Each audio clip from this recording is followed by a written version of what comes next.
Are we live? I think the liveness is happening. Hello everybody, this is One of Each Gaming, and we are back with Final Fantasy XIV, our journey through the free trial to discover every inch of this video game. Now, in the last episode, we started our character, Meteor Lux, and we began to go through Limsa Lominsa, completing many side quests. Then we got a period of time where we got to play later on in the evening, and once we did that, again, we went around, did some side quests, did the first of our guild quests, as well as maneuvered our way out of the city to do some quests out at Summerford Farms in Middle Lenosha. While you guys were away, I wanted to be able to play and do some things just on my own, off to the side. Anything that requires trophies, major achievements that I can go for on stream, or content and cutscenes. Uh-oh, we have another webcam freeze. Unfortunately, this stream might just have to be without a webcam. We'll see here.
Okay, so currently we have no webcam.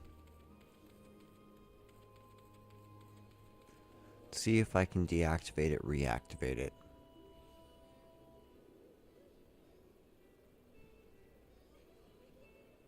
Come on, webcam, you can do it.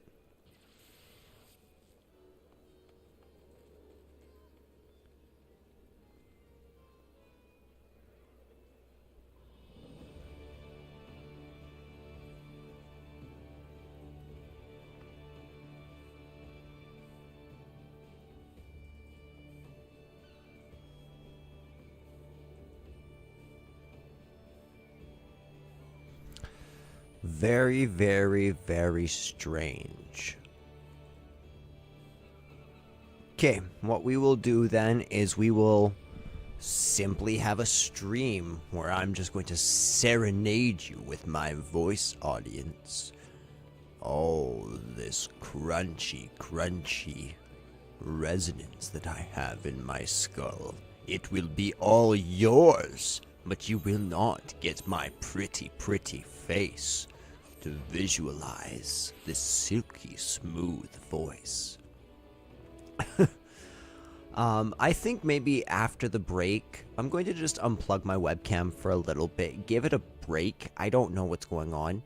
And then, yeah, so for at least for right now, we're going to just be doing an audio-based stream. Sorry about that, guys. I will see what the issue is. It could be because I'm uploading a video to my channel, so it could be just a mixture of processing powers. But we have 2 quests for our boy Baderan. Satoshbi said an adventurer might be dropping by to deliver something special. That you, lad? Aye. Oh, hells, lad, you didn't have to go to all this trouble. This goddamn smelled. I've hated a Rally umbrella since I was a sellsword. 'Tis only the nastiest shite I've ever put in my mouth. We tried sprinkling it with salt and cooking it over a campfire, but 'twas little better than chewing on driftwood. Try it for yourself, lad. You'll see what I mean. Okay, so we're gonna get ourselves some money. This bloke come through the other day and plops this huge sack of a bleeding goo-boo on the counter, saying any man what slays rats can have something from within. When I inquires as to why, all he says is the damn noise they make when scurrying about is driving him insane. Yes, me though, he was already a bit touched. Something tells me the poor lad'll never find peace. Oh man. Awesome. So as you can see, in terms of level, we are much, much higher than we were last time.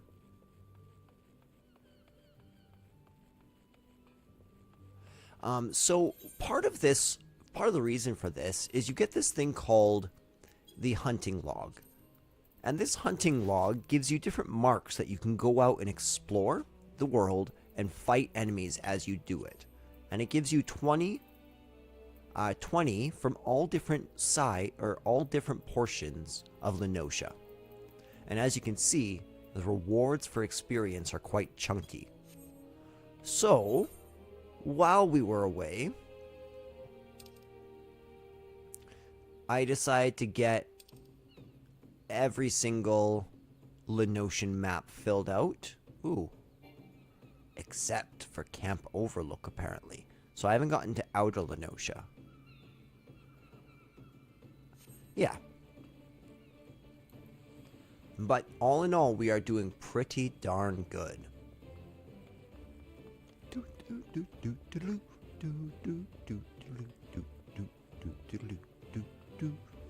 Alright, now let's drop off our order to the good chef over here. Somewhere. Ah, here. Halahono. Have you had any luck obtaining the fresh lamb? Please hurry. The guests are arriving any moment now. 4 slices of fresh lamb and right in the nick of time. Thank you ever so much. 'Tis times like this that I feel I've fulfilled my role. I used to be a chef myself, you see, but my skills weren't quite up to par. So when the Bismarck expanded operations, I asked to be made its provisioner instead. This way, I can still be part of the business, in spite of my shortcomings. That's admirable. I like that. Alright, so we've just unlocked Storyteller 2, which is, I believe, for doing 30 total quests. One of the nice things about the quests is you can go here, you can go on over, and you see these side quests over here. So let's go Lominsa side quests. So we can actually get a description and kind of a breakdown of all the different quests that we've actually done. Here and in Middle Lenosha. So it's just kind of a nice thing to note, hey? Helpful for us completionists who want to track what we're doing. Look at how pretty this game looks, hey? Alright, chaps. Alcazolka, I'm back. I'm a seasoned veteran. Ah, Gnod, Blauthota. I have mastered the ways of the axe. Godabert. Soon your name shall be Simbabert, and I shall be Gartemetier. And you, Rainer. Soon I shall be overlooking with a pretty feather in my hat. Just you wait.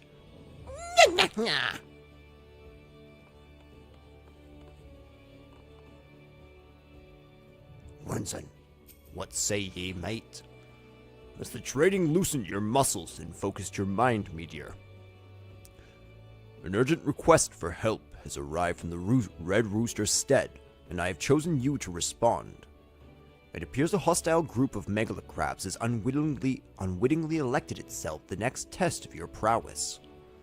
As this is your first outing on official marauder duty, you shall be accompanied by a veteran conjurer by the name of Soulquib.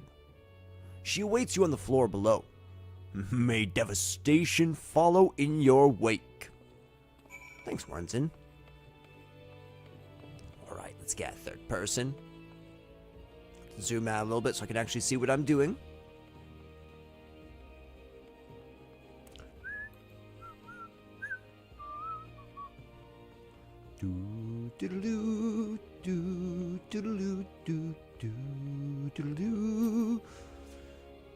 Aye, meteor. I know who you are. My brother often has me escort his fledgling marauders on their more dangerous tasks. I suppose Wernson expects me to give you the details then. Very well. It seems the farmers need us to clear out a megalocrab nest near the Mourning Widow in Lower Lenosha. I shall trust you to find your own way there. Just don't forget your axe. Alright, thanks, Soulquib. Alright, is this anywhere near? It's gonna take longer to walk there than it would to just hop on over from the Aetheryte. So, hop on over from the Aetheryte is exactly what we're going to do.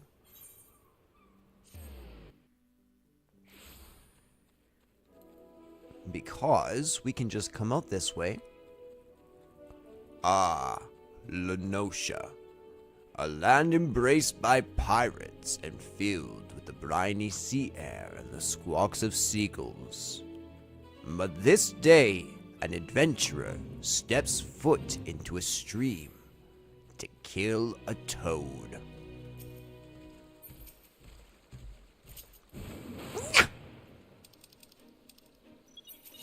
One at a time.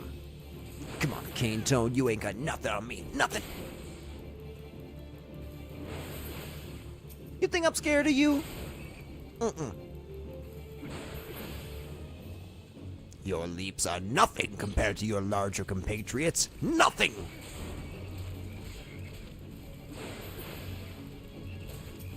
I wonder how the balance is right now. Ooh. They also will give me some nice animal skins.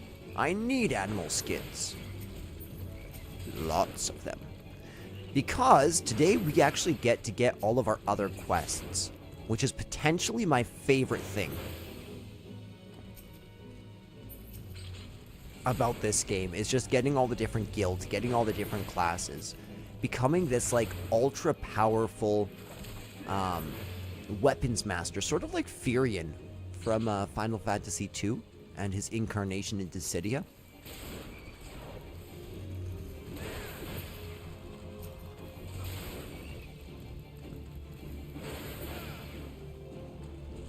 I wonder if my webcam will cooperate now. Should we try? Let's try.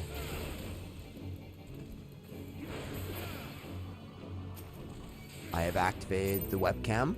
We shall see. So far, it is not appearing, so that's not giving me the highest of hopes.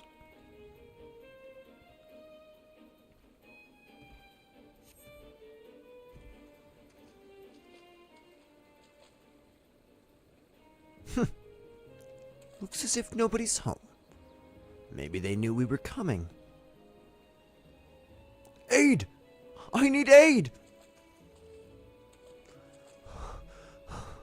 Please, it's my grandson. Them snippers have got him. I told Sigurd not to get too close. I told him, but... Get the weapon ready, Meteor. We need to move. Now.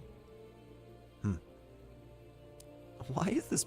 It feels like that scene moved too slow. It feels like it should have gone much snappier with how urgent this is. We got you, Sigurd. We've got you, buddy.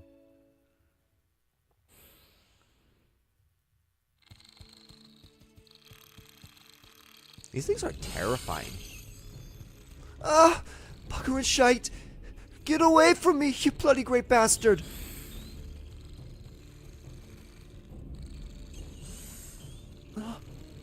Huh?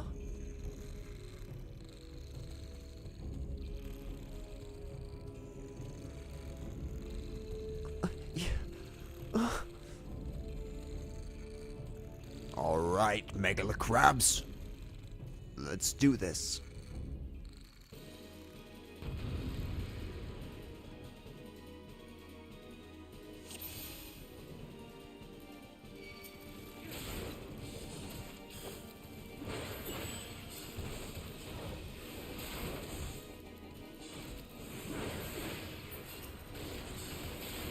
Don't worry, I shan't.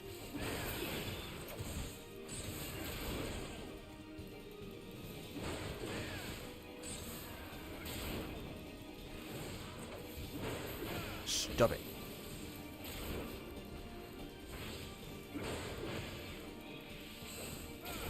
Ooh, we got a second island Megala Crab. That's okay, we can take out the ads. Okay, what's going on with my combo timing here? My goodness.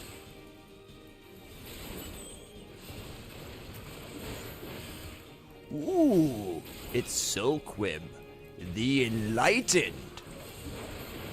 She has achieved nirvana. Her attachments are no more. Bronbar, my mate Bronbar, you're the goodest mate anybody could ask for, honestly.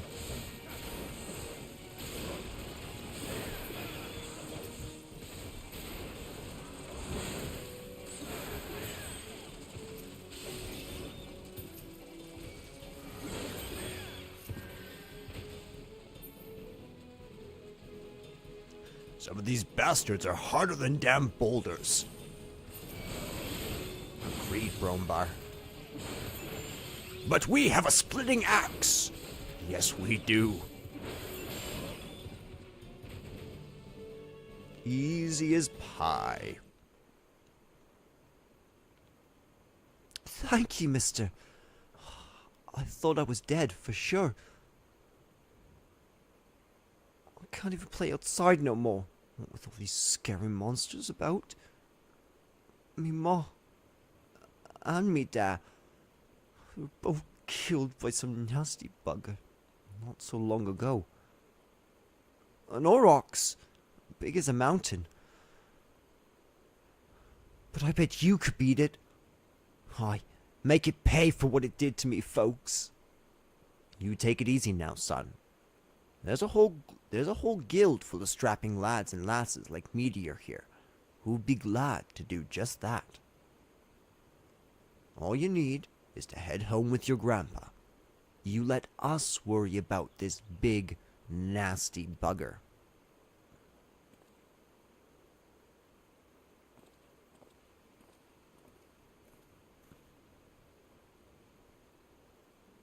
Consider your first duty a success, Meteor. It's time you headed back as well, before Wernzen begins to worry that I've left your corpse for the crabs. And thus they part ways. Two daring adventurers and their green novice.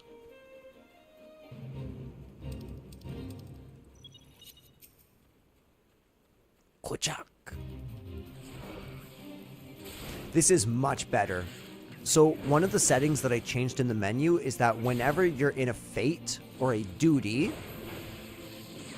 What's going on? Why can't I really see you here? Why are you so high above me? Maybe that's by design. But yeah, it hides all of your current quests that you're doing. I like that way more.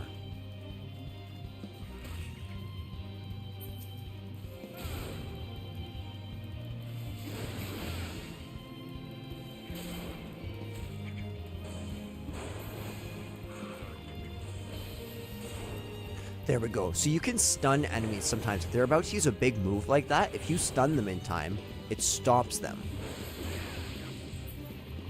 There we go. And that one is in the bag. Alright. Now, there's no need. So you can... I could technically just walk back into the city.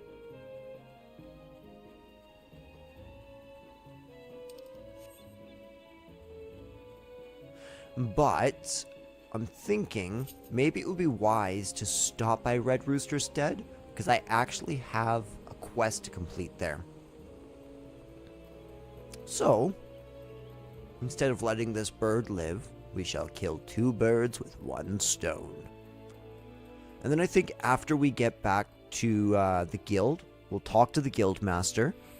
I just want to check out the stream on my end and see if there is anything that I can do to improve the quality of the stream.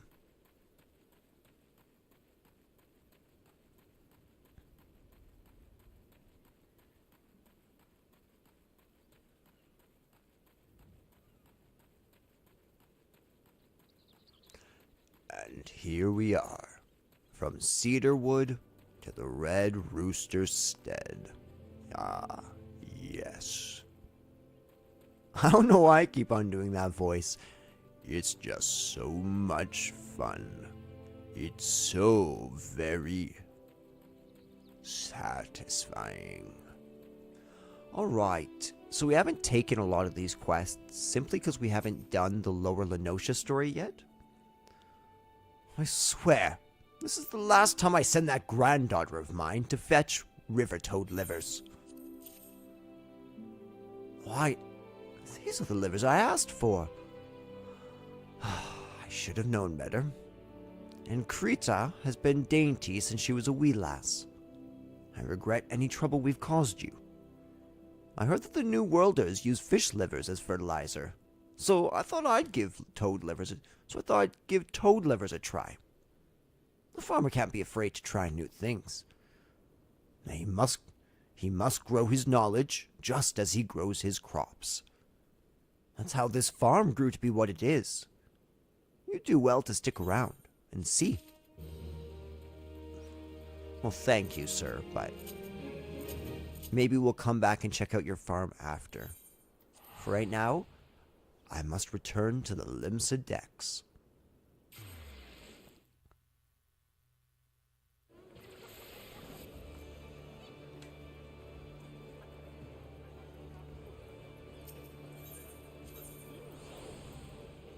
Marauders Guild?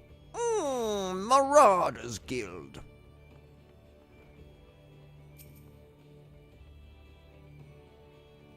So, you have shattered the shells of the megala crabs and saved the life of a child into the bargain.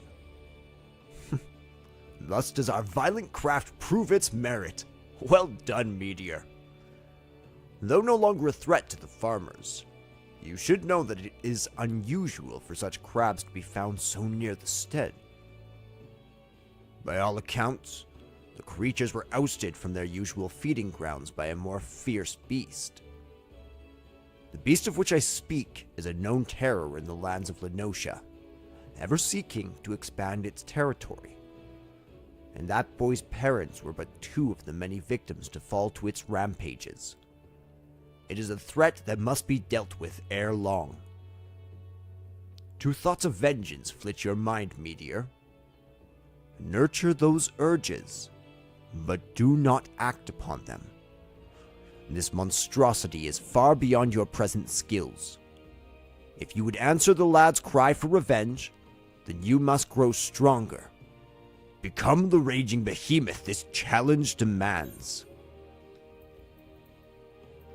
So, we have to get this axe, but we won't be utilizing this axe.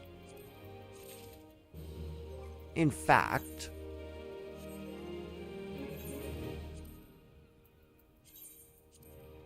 just to show that we will not be utilizing any of that equipment.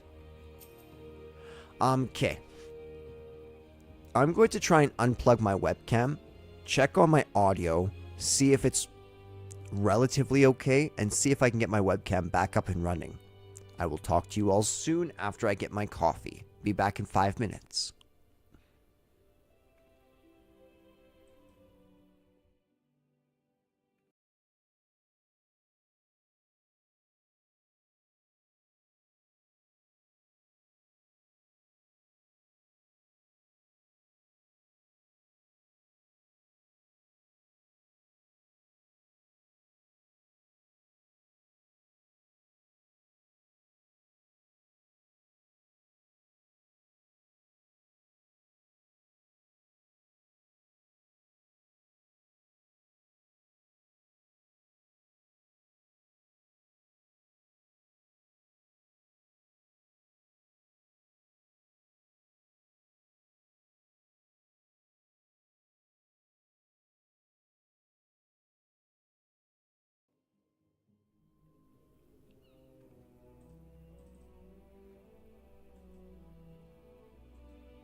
Well, we did indeed get the webcam up and running at least. We'll see if it'll stay running when we get back. No, it already froze.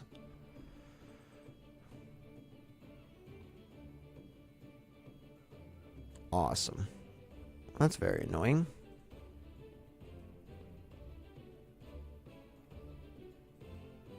I feel like it's an end on the computer. I feel like it's an issue on the computer's end though is the thing.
Hello, everybody. We are back, and we are going to continue on with the next quest in the Marauder's quest chain. Meteor. I've gathered what information I could concerning the beast the young Sigurd bade you slay. The tales name this creature Kujata. Those who have witnessed Kujata in their terrifying flesh also call him the Stampeding Mountain. Such is his immense size and bulk. Again, I will not seek to dissuade you from claiming vengeance for the boy's parents. In fact, I encourage it. But to topple this lumbering colossus, you must first become his equal in strength and ferocity. As a single step towards that distant goal, I send you to blind iron mines. We've had word that folk are falling prey to the claws of the local Galagos. It is your task to protect the weak from these unruly creatures. Learn to channel the rage within you, and let your axe blade sing in righteous slaughter. Okay, so where are these? Man, this sucks to get to no matter how you get to it.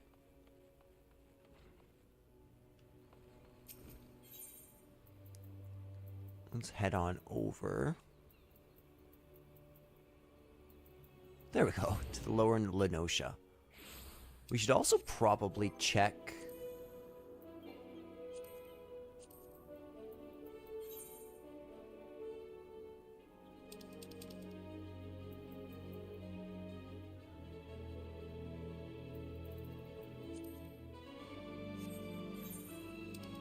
Yeah, I should probably check in and see where my bloody main story quest is. Was it to go back to Badarin?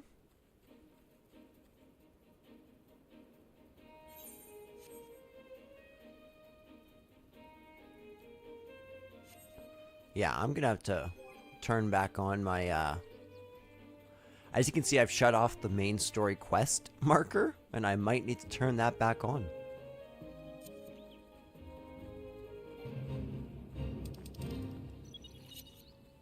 I will always and forever do this quest whenever I see it walk by. 3,000 quests, or 3,000 fates, goes very slowly if you're not actively doing them. And that's one thing I learned early on. No matter what you're doing, fates take precedence. And that can get annoying at times, especially in areas where they are abundant. But if you do that, you will very quickly see yourself by the end of A Realm Reborn having 300 to 500 fates easily. And then you're going to get about 300 to 500 fates per expansion, especially the later ones where it encourages fate grinding and fate farming and sticking in specific areas to do fates. So all in all, I would say you're going to have a great amount of fates by the end of Endwalker, at least 1,500. Now, that still leaves 1,500 to grind out. And that's why I'm going to probably do some intentional fate grinding throughout this completion journey. Especially once we're not on stream.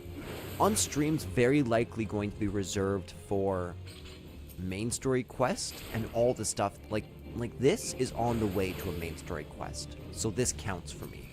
I'm talking, but we probably aren't going to just sit here and farm fates all day. So those things I can do off stream.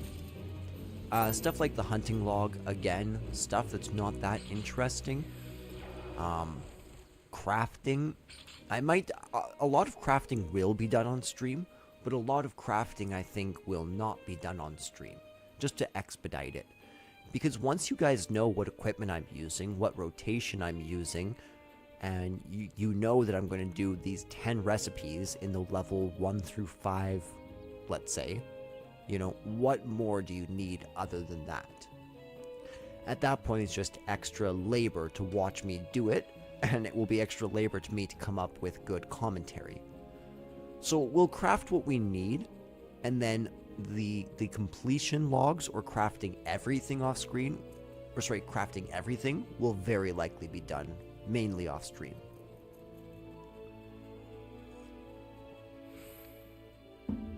And then, whenever I stream this, I'll come back on and we can just do progress updates.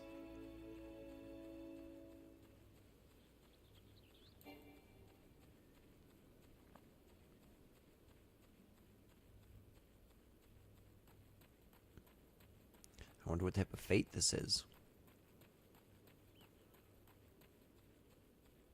Slay the dodos?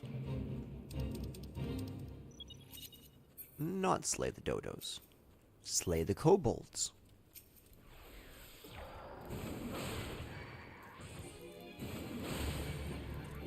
I'm gonna get them all together. I'm gonna throw this on. We might as well throw on our beautiful berserk.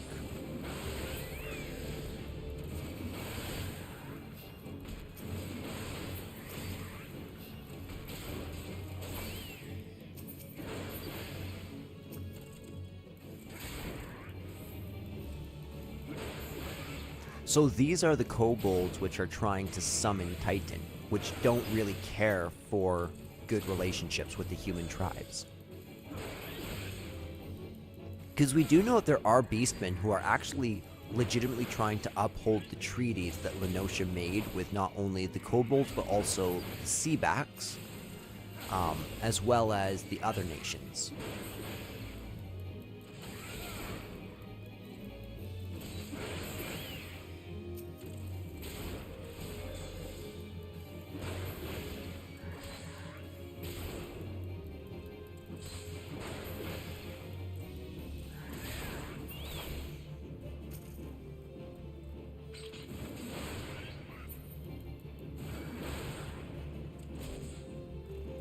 Where's the other one gonna spawn from? Here he is, you little monkey. What are these things actually? They do have monkeys' tails, and they kind of act like monkeys. Then again, I don't really know what a kobold is, even though I know that it's a mythological beast. You know, this is not... Let's look it up.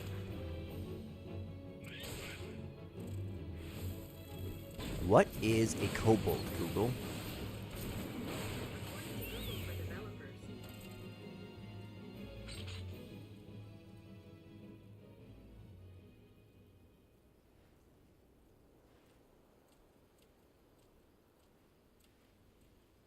A kobold is a mythical sprite, having spread into Europe with various with various spellings, including goblin and hobgoblin, and later taking root and stemming from Germanic mythology. The concept survived into modern times in German folklore. Okay, so it's like a fairy spirit type thing, which is also a goblin-esque type creature. These things are certainly goblin-esque creatures.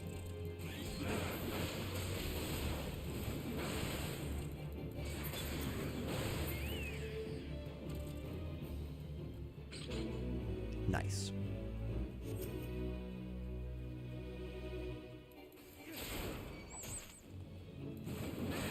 And we can just get all three of them at once. So to get long-range enemies together, if you walk away out of the range of their long range, they'll all start to walk towards you, and then they'll all kind of cone together in a way where they come very close to come after you. And then you can just walk up to them and you will have a clear path to hit all of them. Very, very helpful. And that was all? That was so fast.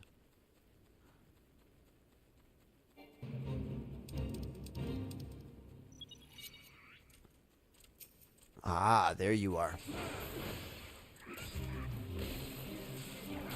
Make swift work of the creature Booga so that the creature knows not to return.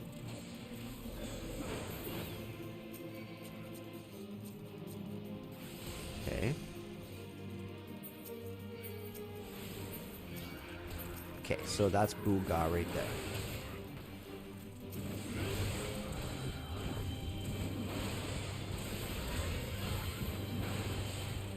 Okay, I got the potions. If things start to really turn badly, we can change things up.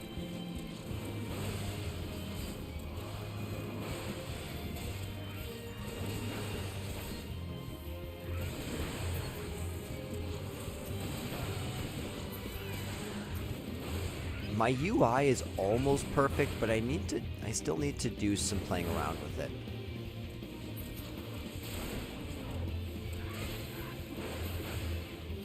Let's pop a potion. That'll get me back up 100 health. And at least then it's charging, so if I need it, I have it. I love those attacks. Those attacks are very easy to dodge. Succumb, you will, to the cold something.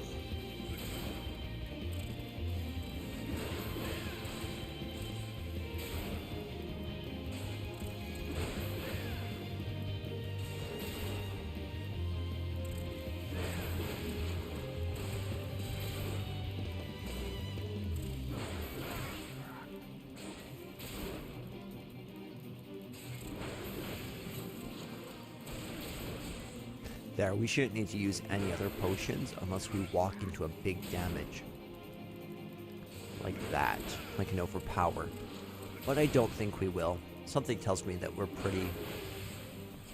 pretty on the ball.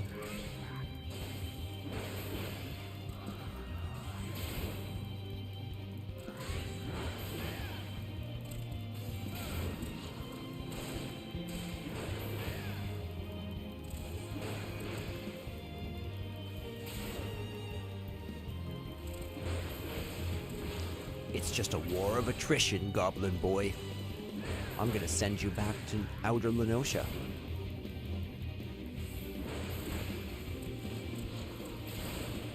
Although he is very large. That is a very, very large goblin. Can you imagine coming up against something like that? That's terrifying.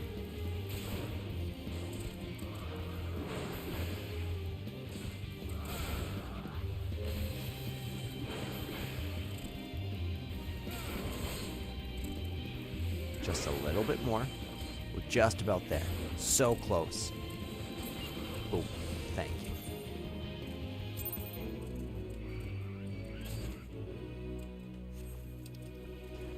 So let's zoom this out.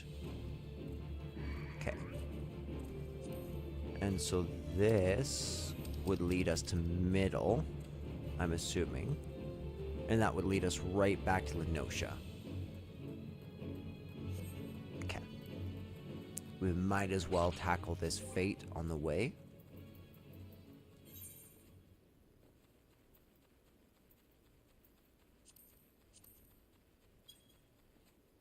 Ooh, and we have crushed 500 enemies, which is crazy.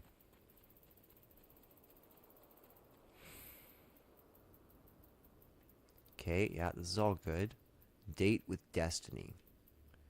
Here's the one. So, add to watch list.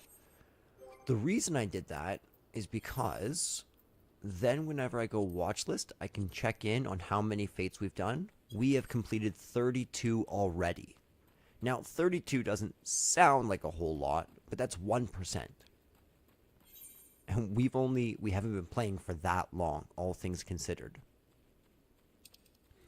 So we're 1% of the way to that trophy. And it's cool because we should be able to get that trophy and the PS4 trophies as well in the free trial. Well, we can get trophies, from what I understand, it's impossible to get trophies in the PS4 version of the free trial. That's what I understand. However, it's not impossible to get trophies on the free trial version of the PS5 version. Which means, potentially, we should be able to get some trophies. We should be able to start our platinum journey, which I'm very excited for.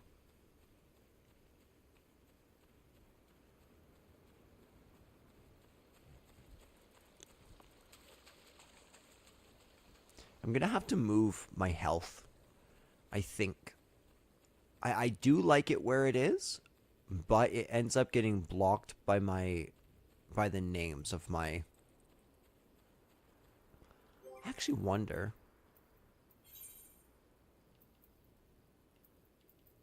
UI settings. Okay, so HUD.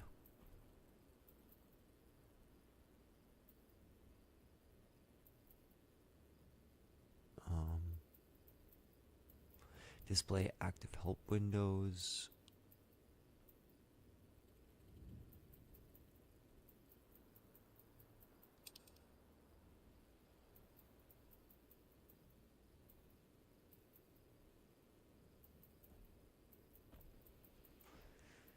Yeah, I definitely want all that.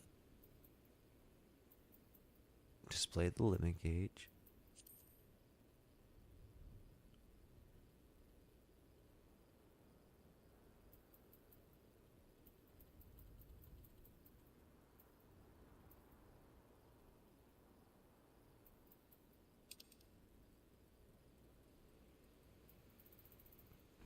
Okay.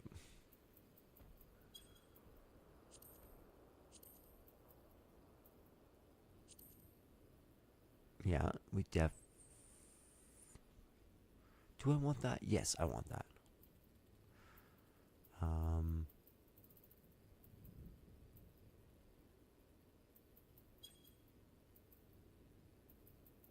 Okay, so I think that's all good.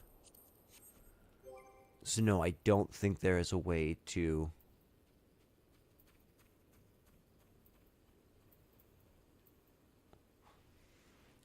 I will be right back. Actually, you guys can't really see me. I won't be very far then.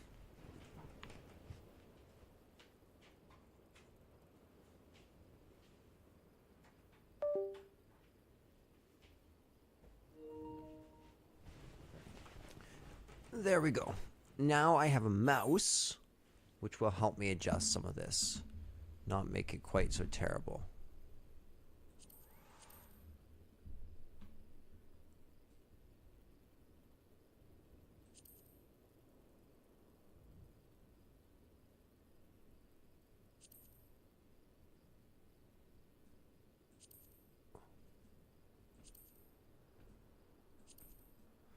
Make that here.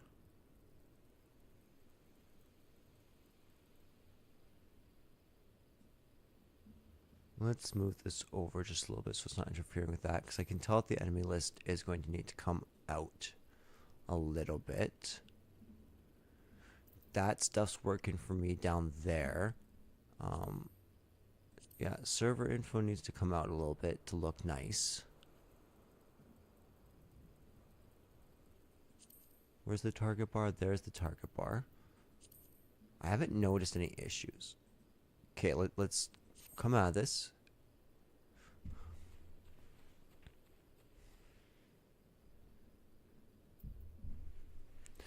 I kind of feel like HUD layout.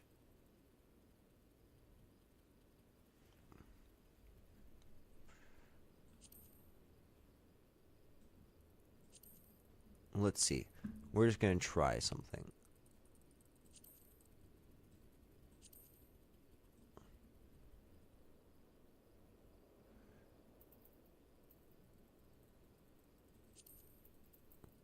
Now let's target something. Okay.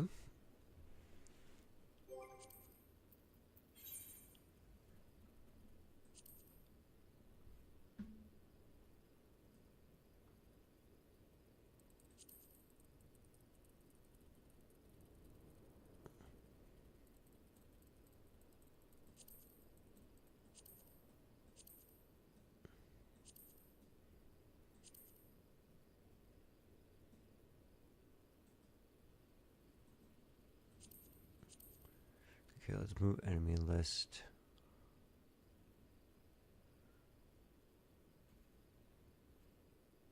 I wonder if enemy list might look better down there.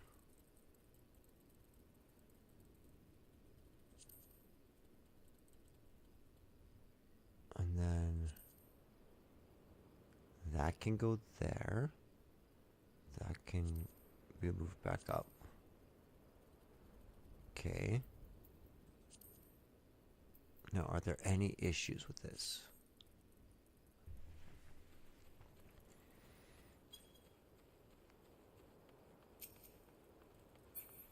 I think that's kind of nice. I don't mind that. Let's see what it's like with the enemy list. That's fine. I like the enemy list there.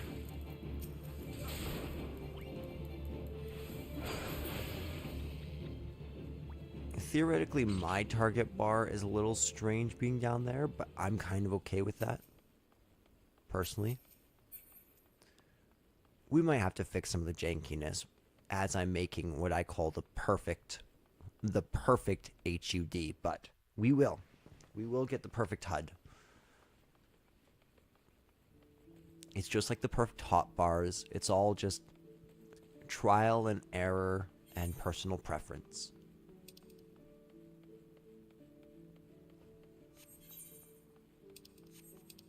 Now, where is my next one? Yeah, okay, so it's out here. Perfect. So we're doing pretty good. It's crazy we haven't finished out there, though. I actually kind of thought that we'd be done after meeting up with Y'shtola.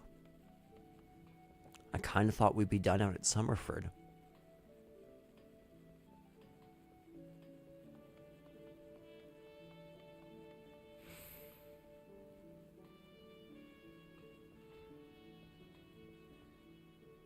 I'm going to try something crazy.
If that goes built there...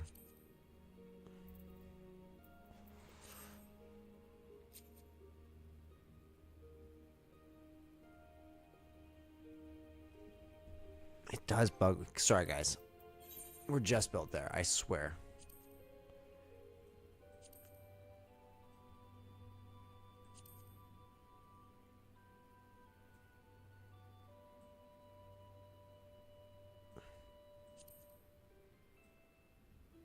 But what if these two are aligned, like, way up there?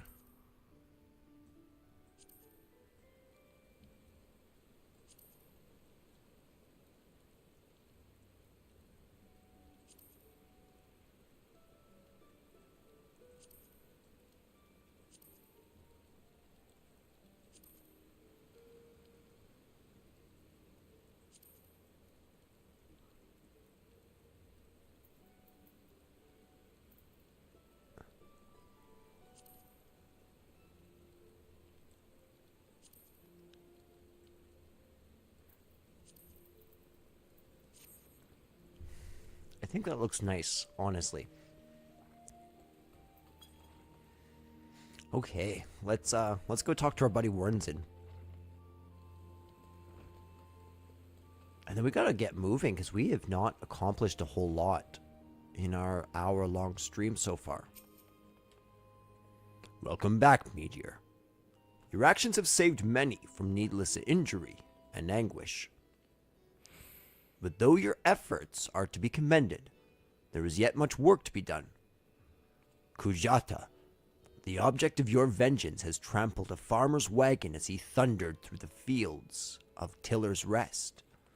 The foodstuffs spilled from the overturned wain have attracted all manner of hungry predators. Without produce for the market, the farmers will surely suffer for coin this season.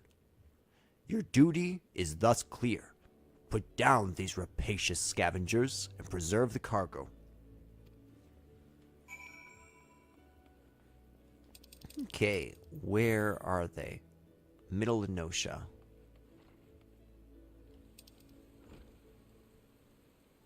Might be worth it to just warp We have the money.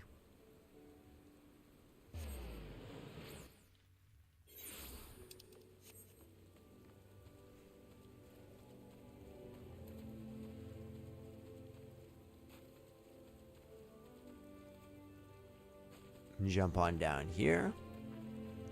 I can see that the pirates are still dancing. Drinking and dancing. At least they're consistent.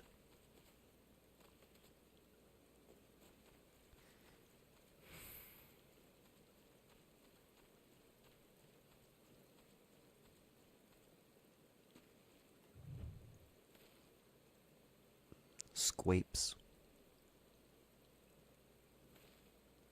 The squapes. The squapes. Look at the squapes. Square grapes. I love them. Apparently they're getting updated in the soon coming texture pack. I doubt that will affect the free trial, though. Actually, maybe. It might affect the free trial. That would be kind of handy.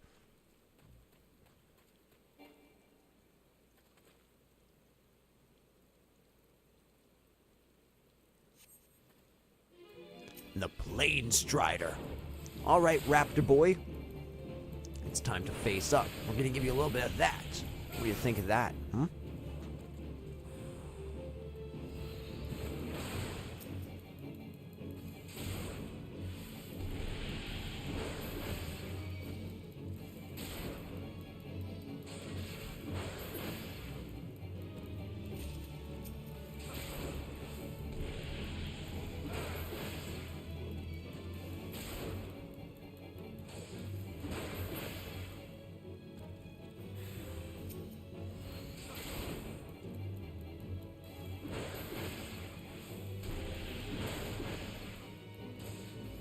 There's some small issues with the HUD still. We can fix those as soon as we're done this. Yep, we'll stop that. HUD layout, hopefully for the last time. Duty list. Let's move you down to about there.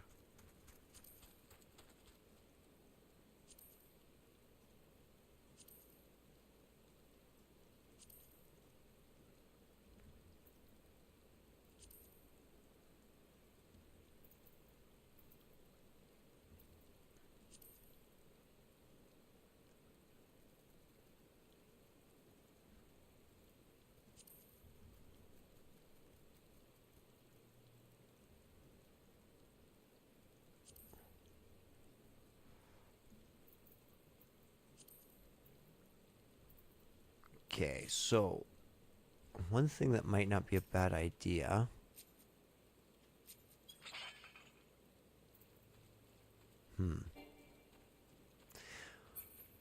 Okay, let's just head back. We will head straight on back to the guild.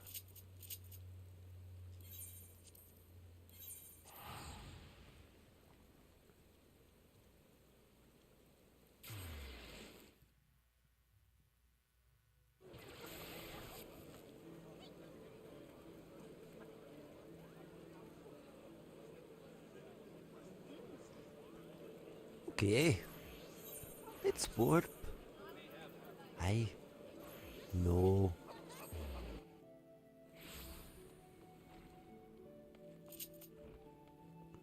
Alright.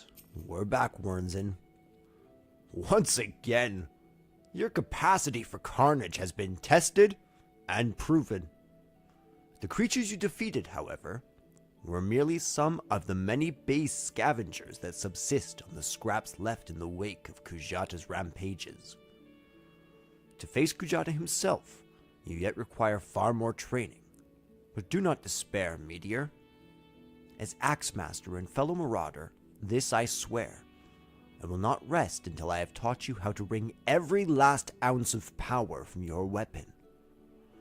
Until the blade of your axe can slice cleanly through the thickest hide, the most knottest muscle, the densest bone. This menace will fall by your hand. you may find yourself drawn to explore the possibilities offered by other disciplines and guilds. These distractions are inevitable, and perhaps necessary, but I urge you to soon return to the path of the Marauder. I do not wish your edge to dull, just as you begin to show such potential. Fare you well, Meteor. Thanks, Warrenton.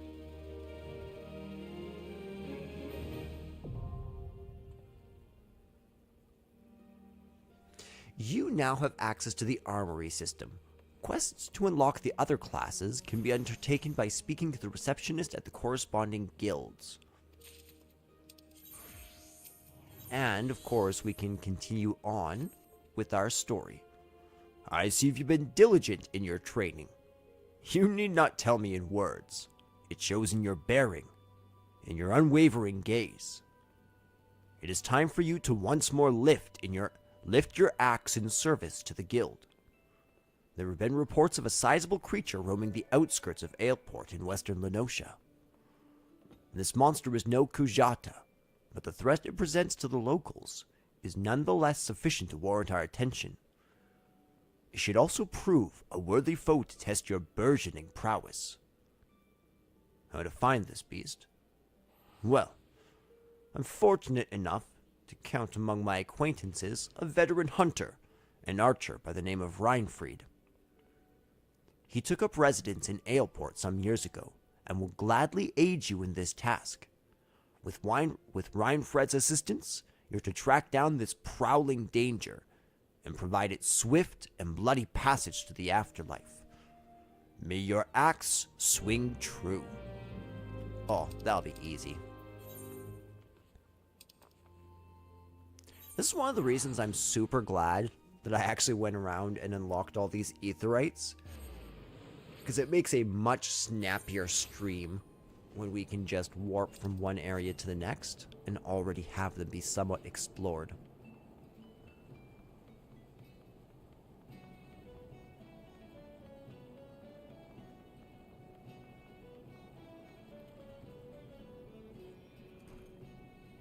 Ah, Reinfried.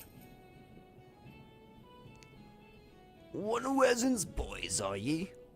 Why, I've always known that sprat since he was knee-high to a... Well, he was always kind of a big fella, was Wernsin. And now they call him Axe Master, eh? Not a subtle lot, you marauders. So, I suppose you're here to hunt down our local trouble, eh? What you need to do then is take yourself northwest, up towards Camp Skull Valley, and give a good whistle. The mean bugger you're after, his name's Patripatan. By the by, will come running across the weeded plains. He'll think you're trespassing on his territory, see? So you better have that cleaver of yours ready. Osgon's blessings be upon ye. Thanks, sir. Okay, so Skull Valley. So just up here, eh? Between Aurochs. It's not worth it. With a minute left, we might not be able to actually defeat it, and so it would just be wasted efforts.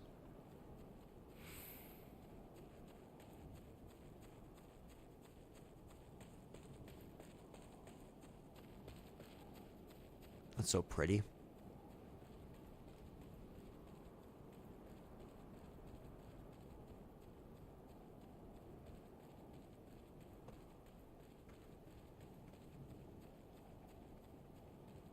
Okay.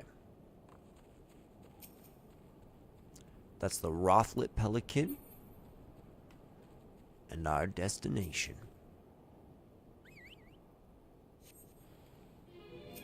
Patripatan! Show mercy, oh great cougar! I don't know what this is. Not a cougar. I suppose it would be closer to like a saber tooth. A coral. A curl. That's what it is. My goodness.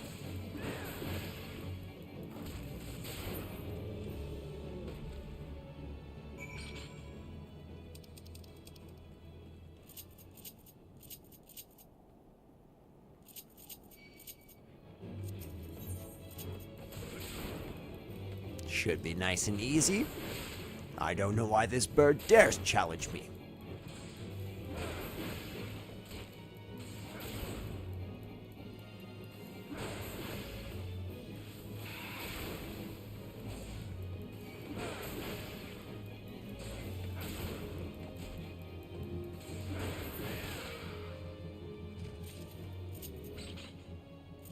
Awesome. I'm happy with that. And we can teleport right on back to our Limsa Lominsa.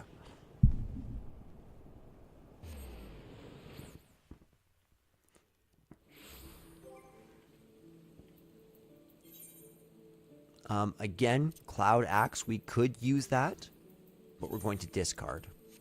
I don't want to accept any of the gear that they're giving me in my quests.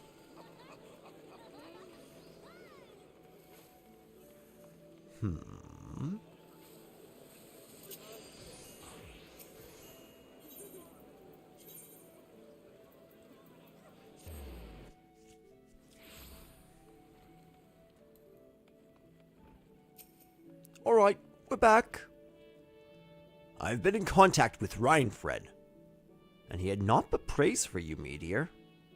Your representation of the guild has been exemplary. There is one more task I would have you complete this day. A task that will demonstrate for you just how strong you have become. Report to Skapgim, where he waits on the bank of the Eggless River.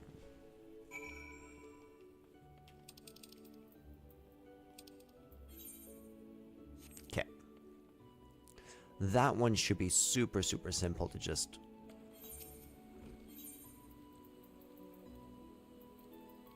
There we go, we'll pop out this way.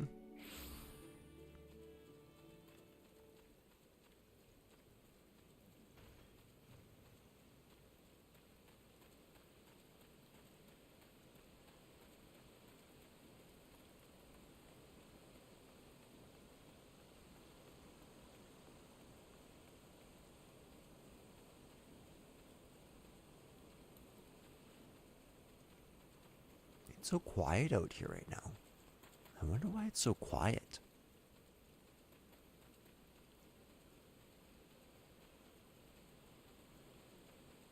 I think I see him. Sitting there. Unmoving. Alright, Skapgim. What's good, dude? Hey, buddy. Hi. Aye, lad. I know why you're here. And after seeing this big old boulder, I'd wager why you know why you're here too. Now, my rock's a bit more of a challenge than those pebbles Rotgeim and you... Now, my rock's a bit more of a challenge than those pebbles Rotgeim had you training on. To crack this beauty will require a relatively heavy swing. Impossible, you say? Ha! Worms and wouldn't send you out here if you didn't think you capable, lad.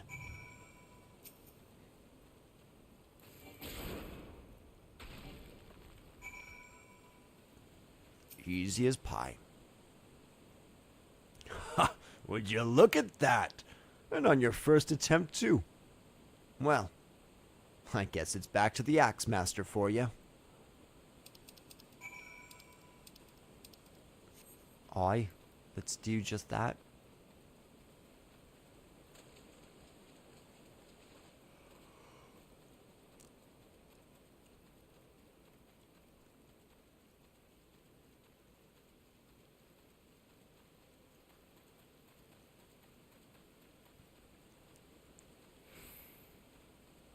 We're just going to ignore that fate for the moment, just because I really would like to be able to get the crafting classes underneath our belt for tonight.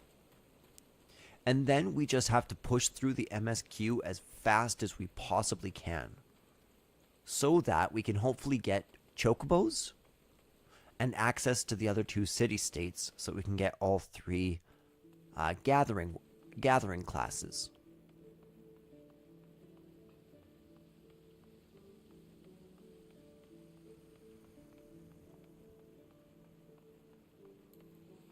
It feels like just yesterday that I arrived in this city, and we've already done so much.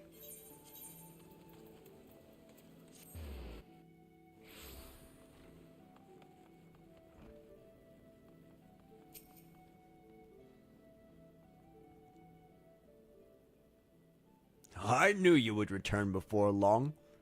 The deafening crack of shattering boulders reached me even here. This feat of strength deserves recognition, and you shall have it in the form of a new technique. Adopted and perfected by our guild forebears, the tomahawk throw was first devised by pirates as an opening attack on closing enemy vessels. Though we primarily focus on close-quarter combat, you will no doubt find that having a powerful ranged strike at your disposal greatly expands your tactical versatility. I sense that the impending confrontation with Kujata weighs heavily on your mind, Meteor. But hurried swings lead to glancing blows. There is no swift road to attaining the peak of mastery you seek. Only a steady, measured ascent. Alright. As always, we're going to take our 500 gil and see if we have enough EXP to level up.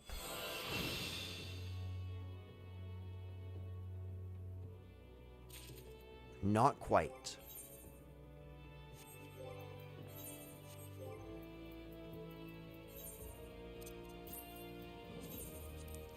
Again, we'll discard it just so that we know for sure that we haven't done anything that's improper. And after that, what we will do is I'm going to make my way to this brand new blue quest over here. Because, as it so happens, there's a new quest that we can take on. However, I'm kind of sweltering out here. I need some care. So I'm going to go and care for myself, and I'll be back very, very soon, guys.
Okay, everybody, we are back. And in being back, it means that we can talk to Charles. To Charles. I beg your pardons, good sir, but this is the Culinarians Guild. If you are here to dine at the Bismarck, one of our waiters will be along to shortly show you to our... Oh, you're not a patron? Might I assume then that you wish to become a culinarian? If so, I wholeheartedly recommend that you join the Culinarians Guild, where one may learn the culinary arts under the finest chefs in all the realm. What say you? I'm in. Wonderful! Then without further ado, I shall acquaint you with the history of our guild. As you are doubtless aware, Limsa Lominsa has long been the gastronomic capital of Eorzea. The city's rich culinary tradition is the product of a unique combination of factors. The first is our proximity to the fertile lands and plentiful seas of Vilbrand, which have ever yielded bounteous produce. The second is our standing as the realm's foremost trading post, which grants us access to not only to exotic ingredients from faraway shores, but also to foreign merchants versed in their use. We are, in short, the beneficiaries of culinary knowledge from every corner of the world. Until recently, knowledge of this kind was passed on solely through word of mouth, and was therefore susceptible to corruption and loss. But that all changed when one man made it his mission to catalog every recipe of note. His name was Admiral Gulaskif Baldwenson, also known as the Mast Cleaver. This man's love of fine cuisine was such that at sea he would regularly spend as much time preparing meals in the galley as giving commands on the bridge. It was none other than he who founded the Culinarians Guild and codified cooking methodology. Today, the guild carries on Baldwinson's legacy. Though the scope of our endeavors has expanded significantly. Not content with simply preserving existing recipes, we labor tirelessly to devise wholly novel culinary creations with which to delight the senses. To this end, our doors are always open to folk from all walks of life, including adventurers such as your good self. One may liken our guild to a great pot of stew, and each member to an ingredient imparting a unique flavor. As with every dish, however, adding ingredients willy-nilly is certain to spoil the taste. Before you may take your place in the pot, you must be deemed a worthwhile addition by Guildmaster Linsgath, a man whose passion for cookery burns hotter than any oven. Before troubling him, I must warn you that ours is a truly sweltering kitchen. As such, you'd be well advised to ask yourself, can I stand the heat? If you earnestly believe that you can, speak to me once more, and I shall be glad to guide you through the enrollment process.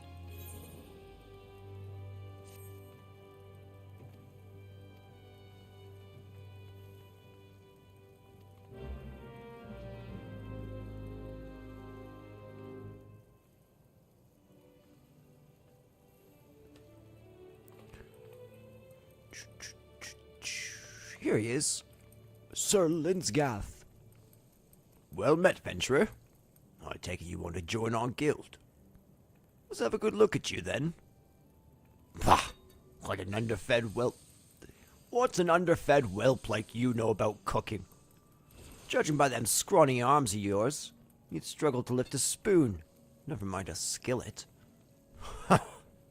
I jest. Oh, it don't take muscle to be a culinarian. Else, it don't even take talent. At least not on its own. No, son. More than anything, becoming a good cook boils down to passion. If you got that, there ain't nothing you can't achieve. So tell me, have ye got it? That's the spirit. Aye, your passion for the culinary arts is plain to see. and you'll be needing every bit of it if you want to become a master culinarian. Why, if mastery was a 12-course dinner, I'd hardly have finished the soup. Make no mistake, our trade's as tough as old mutton, and passion's the only thing what gets us through the grisly bits. But enough talk. What do ye call yourself? Meteor. Well then, Meteor, welcome to the guild. To mark the occasion, I present you with your very own skillet. Ain't much to look at, but it'll more serve a novice like yourself. Now then, let's see whether you can tell which end's which. Aye? Why, I know I'd said you'd struggle to lift a spoon, but you've won me over. Now, show me you can hold a skillet, and I'll get you started on your first task. So again, this initial skillet I need to take. There's no choice but to equip it, as far as I know.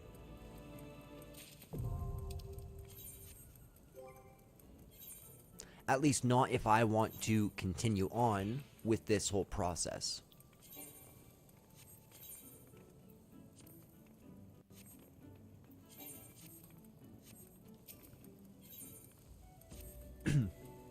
I see you're holding the skillet the right way. the right way round. Good. A culinary lives and dies by its utensils. Get that into your head before you do all else, or your food will look like shit and it'll taste worse. Now, let's see what you can do. For starters, I want you to make me maple syrup using your skillet.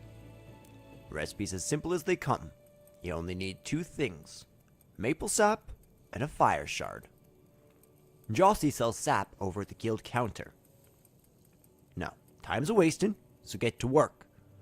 It don't pay to keep folk waiting in our trade. Okay, so it said there that you can go to the crafting things. I'll show you how we do that. The crafting logs.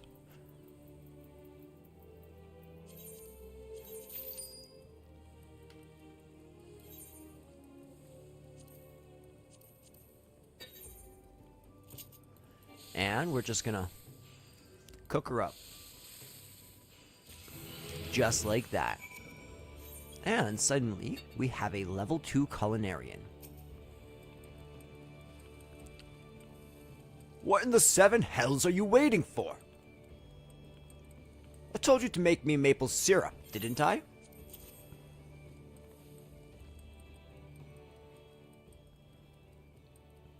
The maple syrup ready, is it? About bloody time.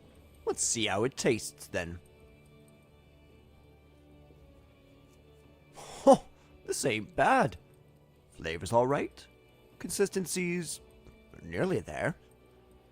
In short, a damn sight better than a lot of novices manage. As you probably know, maple syrup's one of the most popular sweeteners around, and a key ingredient in all manner of cakes and treats. What you probably didn't know is that boiling the stuff gets you maple sugar, a different sweetener with different uses. Just goes to show, even the simplest ingredients can have hidden complexities. I said it earlier that a culinary lives and dies by his utensils. Well, that's just the half of it. He also needs to know his ingredients, and that's something which only comes with experience. Keep your nose to the stove and report back when you're ripe for another task.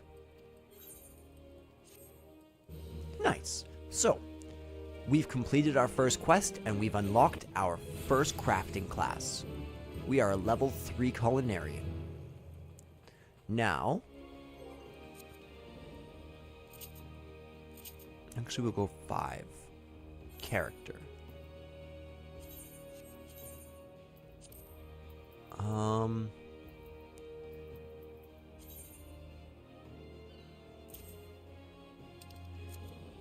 There we go. This will allow me to very quickly switch back to Marauder whenever I'd like.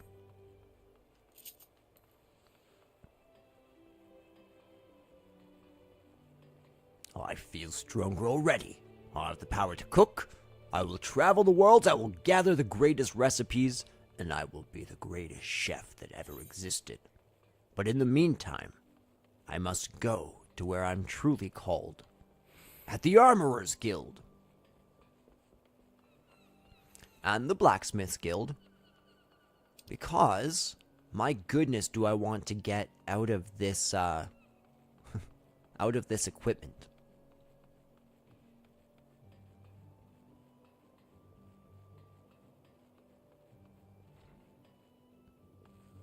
So, as you can see, we have 2 different blue quests here. Unless you're blind and deaf, I presume you've wandered into a forge of your own accord. Drawn by the siren song of our Smitty's hammers, no doubt. In these here hallowed halls, Limsa's finest pound metal into all manner of tools and weapons. And when I say Limsa's, I mean the whole bloody realms. Make no mistake, you need more than a big arm to join our ranks. But if you got iron in your veins and the builder's blessing, speak up.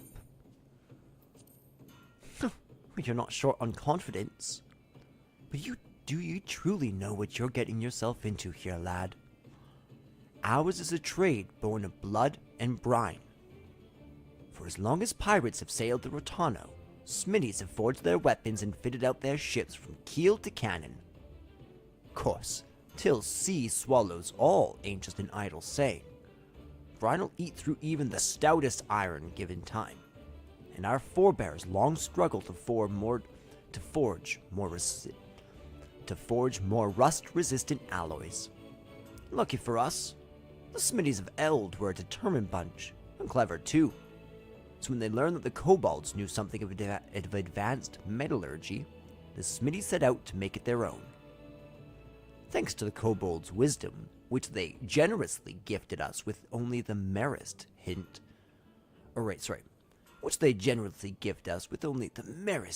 of piratey prompting, Lominsa Smithin came on heaps and bounds. 'Twasn't long before the Gridanians and the Uldans started eyeing our knowledge, like we did the kobolds, though. And so, some 150-odd years ago, 2 particularly forward-thinking men named Theor Naldik and Bryce Vermelli had the bright idea of establishing a respectable business. Being fair-minded fellows, they'd sell their wares to anyone who had the coin, pirates and foreigners included. And when folks weren't inclined to pay, they made sure to remind them that we hadn't completely forsaken our pirate ways. Times have changed, though, and we're a wee bit more willing to share our wisdom these days. The company's been running the Blacksmith and Armorers Guild for a few years now, welcoming any soul with the necessary talent and will to work. As to whether you've got either, that's for the Forge Master to decide. Speak to me when you're ready to present yourself to him. That's the spirit. If you'd taken any longer to decide, I'd have told you to bugger off no matter what you said. Can't have a half-arsed adventurer wasting Forge Master's Brithale's precious time, see? He's got a lot of irons in the fire. That's why me and the other lads make a good point of keeping the idlers, imbeciles, and otherwise unqualified from getting in his way. Anyway, it's time you went and paid your respects to the man. He's the one over yonder, making a face like he's carrying the weight of the world on his shoulder.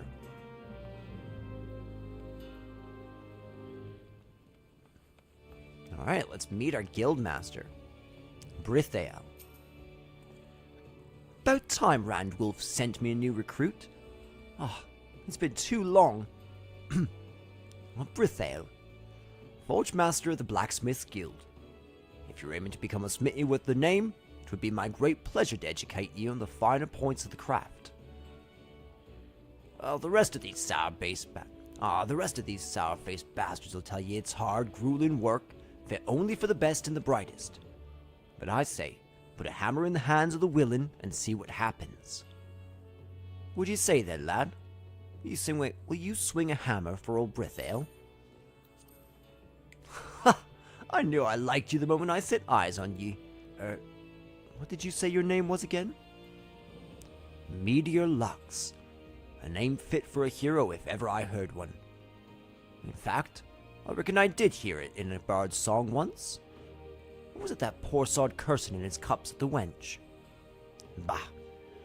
Don't matter if we was saving the world or bedding someone's mother. It's time to forge yourself a new reputation. Pound out a new legend. You can trust old Brithael. You can trust old Brithael to help you do it. But there I go, putting the cart before the chocobo. Here, lad, take this crosspine hammer. A smithy without a hammer is like me without a drink. Bloody useless. Well, don't just stand there gawping at her. Take her in your hands, have a few practice swings, whatever you fancy. She's all yours now. What I wouldn't give to be you right now, lad. A smithy never forgets his first hammer.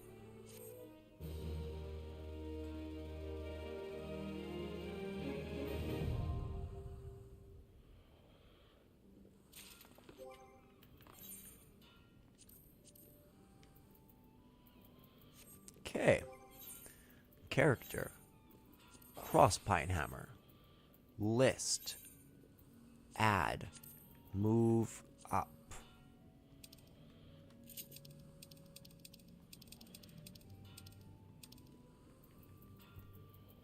Perfect.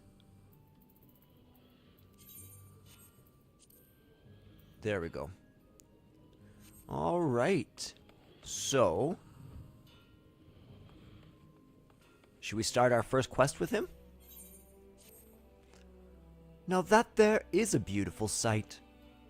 Never forget, a smithy's hammer is his one true love. Friends will betray ya, lovers will leave ya, but your hammer will never do ye no wrong. Gods, seeing ye there reminds me of a less... Gods, seeing ye standing there reminds me of a less ale-sorted version of me younger self. But on to your task. We ain't a congregation of soft-hand scholarlies here. Smithies learn by doing. Try your hand at making a bronze ingot. Any smithy worth his salt's got to master the fundamentals. And you can't get more fundamental than that. It ain't complicated. Bronze is just copper and tin melted down and mixed together. So you'll be needing... Aye, that's it. Copper and tin ore. And seeing as most folk don't carry stuff like that round with them without reason, Smithhammer outside can provide you with some. For a price, that is. What the lad can't sell you, though, is the fire shards you'll need. Aye, it ain't complicated, but that don't mean it's easy. You need to melt the metals, after all, and to do that, you need to get 'em hotter than a flame-kissed horse crotch. And that's all there is to it. Think you can handle it, lad?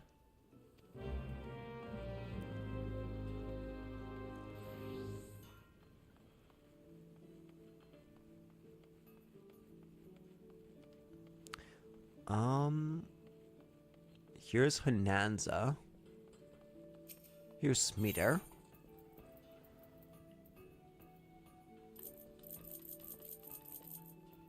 We'll do 10 of each.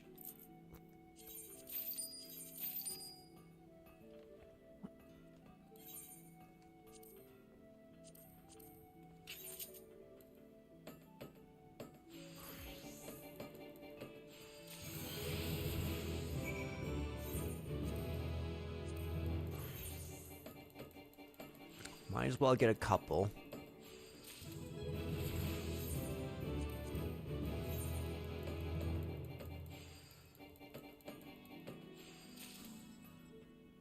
These are really important, because these will let you craft some of the best equipment and items in the game, especially for us who can't buy or receive equipment from any means other than crafting or the dungeons.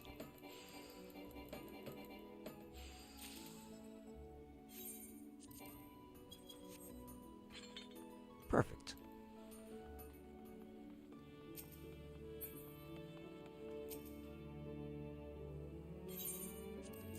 We got it, buddy. We got it, big buddy. You're alright, lad. What can I say? I'm a natural. Sure you ain't done this before? Because honestly, this ain't what you'd expect to get from a venturer fresh off the street. I think you might be a bleeding natural, lad. It takes just the right balance of metals to produce bronze suitable for weapons and tools. But this ingot you made me, lad, it's on par with them as our veterans produce. You could take this down to Hawker's Alley and find a buyer in no time. Beauregard's watching over ye. Ain't no doubt about it. You've got talent, lad, but don't let it go over your head. I've seen plenty of folk get drunk on early success, only to puke their guts up later because they forgot that talent's worth bugger all without hard work and dedication. So I tell you what, keep it simple for now, lad. Practice the fundamentals till you can smelt bronze in your sleep. And when you've gained the kind of confidence as only comes with experience, come back and I'll teach you something new.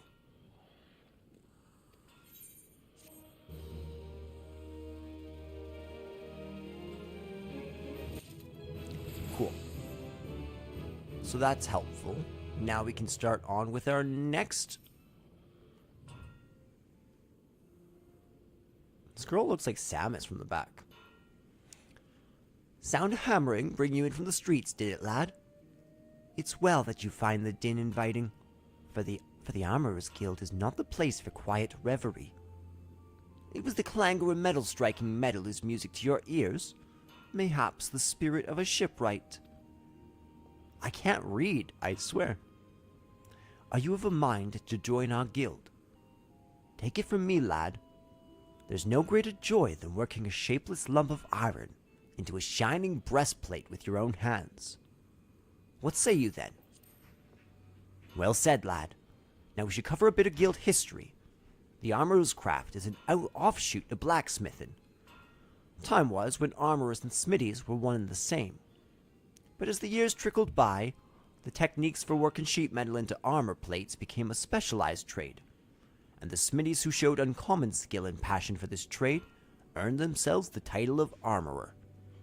Now, as you can probably imagine, the skills necessary for making armor are also needed for shipbuilding.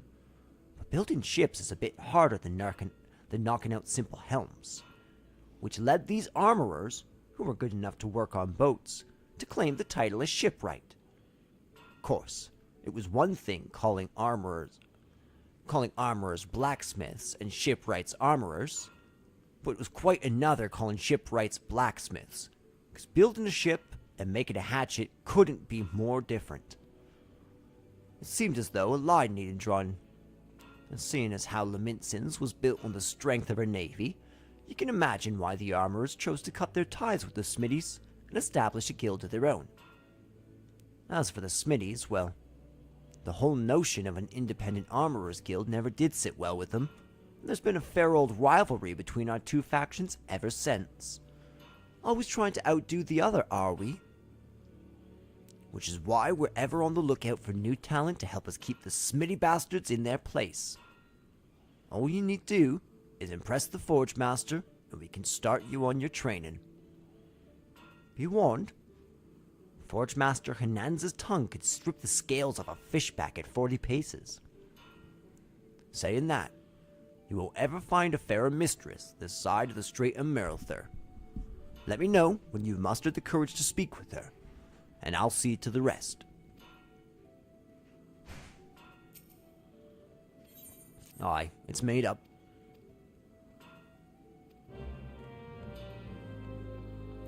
What's up, Hananza? I take it Guanako has explained to you the history and nature of our craft? Good. I have little to add on that front. Save this. The life of an armorer is not an easy one. Day after day, you will pit flesh and blood against iron and flame. And with a passion for the forge, you will fail. But passion alone will not make an armorer of you. To truly master this craft, You must be possessed of a will as unyielding as the metals you work. Knowing what lies before you, have you the fortitude to persevere? Ah, I see you have no fear of hard work. That's well. Consider your request to join the guild approved. But if you ever give me aught less than your best, you'll be out the door before you realize my boot is connected with your boot side. With your backside. Are we clear on that? Good. Now that we understand each other, let us begin with the basics. What is your name? Let me know when you feel comfortable with this in your hand. I'll tell you if you're holding it properly.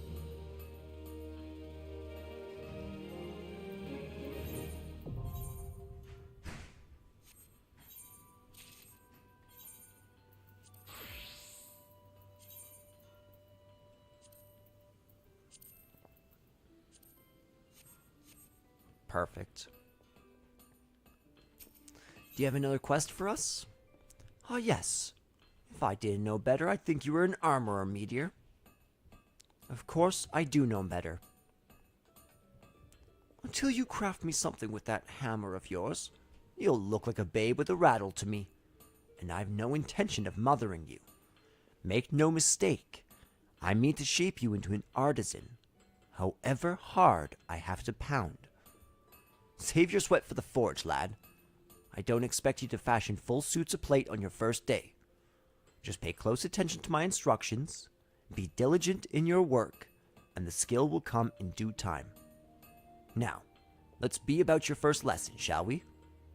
I want you to take up your hammer and make me a bronze ingot. A mundane task, I grant you, but one which every armorer must master. Bronze, you see, is the most basic material of the craft, and bronze ingots are its building blocks. 'Tis not the strongest of alloys, of course, but it is that very quality that makes bronze so easy to shape, and the metal of choice for a novice armorer. To forge your ingot, you'll need to procure 2 chunks of copper ore, a chunk of tin ore, and an ice shard. The ore can be purchased from Somewhere at the guild. The ice shard you'll have to find on your own. Well, are you waiting for me to swing your arm for you? Or mayhap you would have me swing my boot? Let's get 5 tin.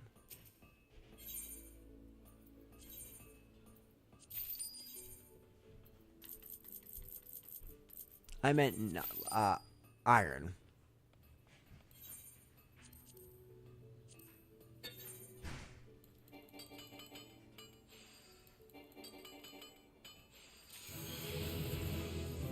Perfect.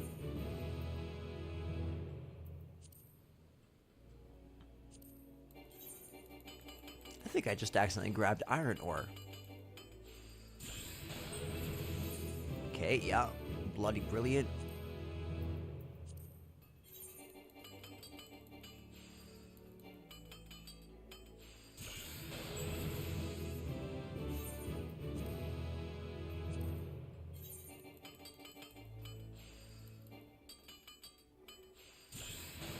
Bloody brilliant.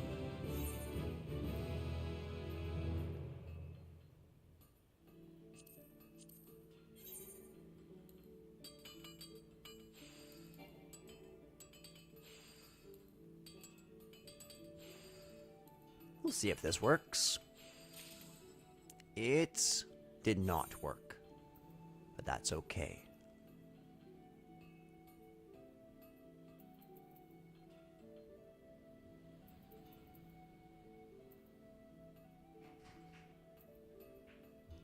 We might as well make this. We're able to. It's there. Hey, how's it going? I haven't seen him.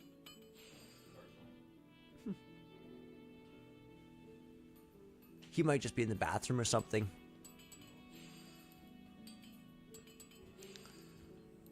Alright, so bronze alembic, we got that. And then we're just going to need some maple lumber and another bronze plate for that. Total. So I still have 2. I still have more than enough to come and finish this up. Where's that bronze ingot I asked for? If you can't find the ore by yourself, try speaking with Somrib here at the guild.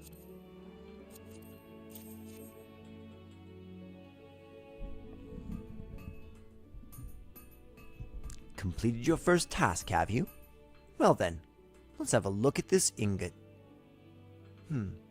So this is the sort of quality I can expect from you, is it? For a novice armorer, this is excellent work. Excellent. Well done, Meteor. The key to making good bronze is judging the ratio of copper to tin. With too much tin, the alloy becomes harder, but also more brittle. Not the sort of material you want protecting your vital organs.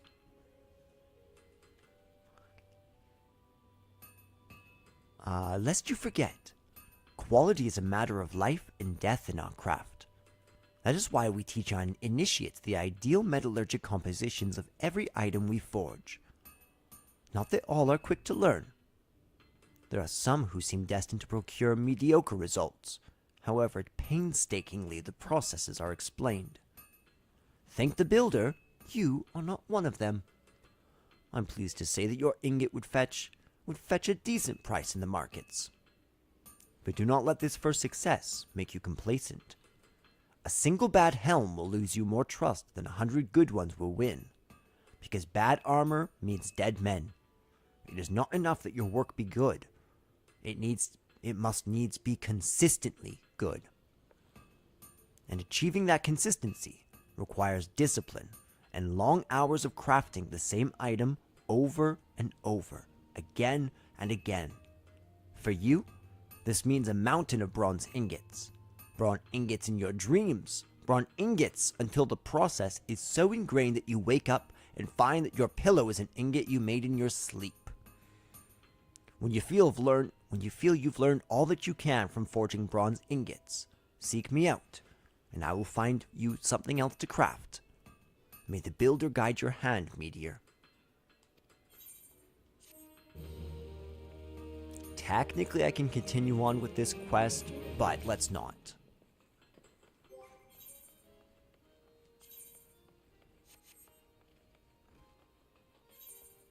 Okay, so that's all the quests that I can get up here.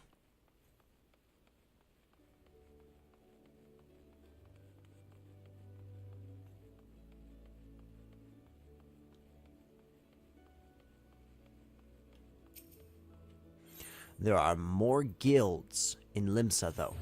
Starting with the Arcanists Guild.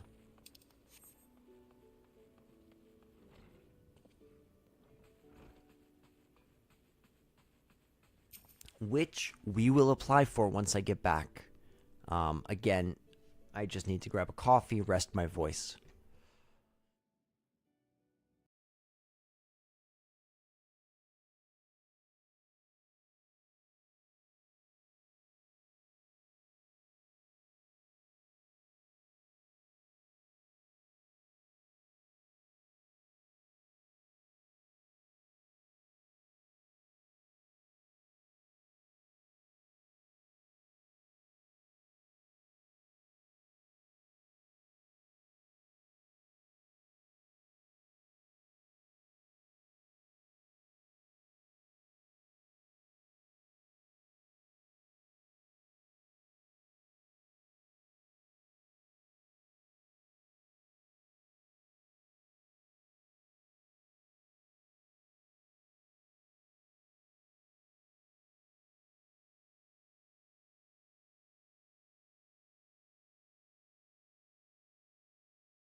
Hello, everybody. Sorry for that especially lengthy break. All that voice acting and all this was quite taxing on me as I'm not super energetic today. So, without further ado, Arcanima is the science of employing arcane geometries, intricate patterns that map the unlocked mysteries of existence, to draw forth and manipulate the body's etheric energies. If you prefer an arcane art built on structured thought and precise reasoning, then your discerning intellect may yet find a home here at our guild.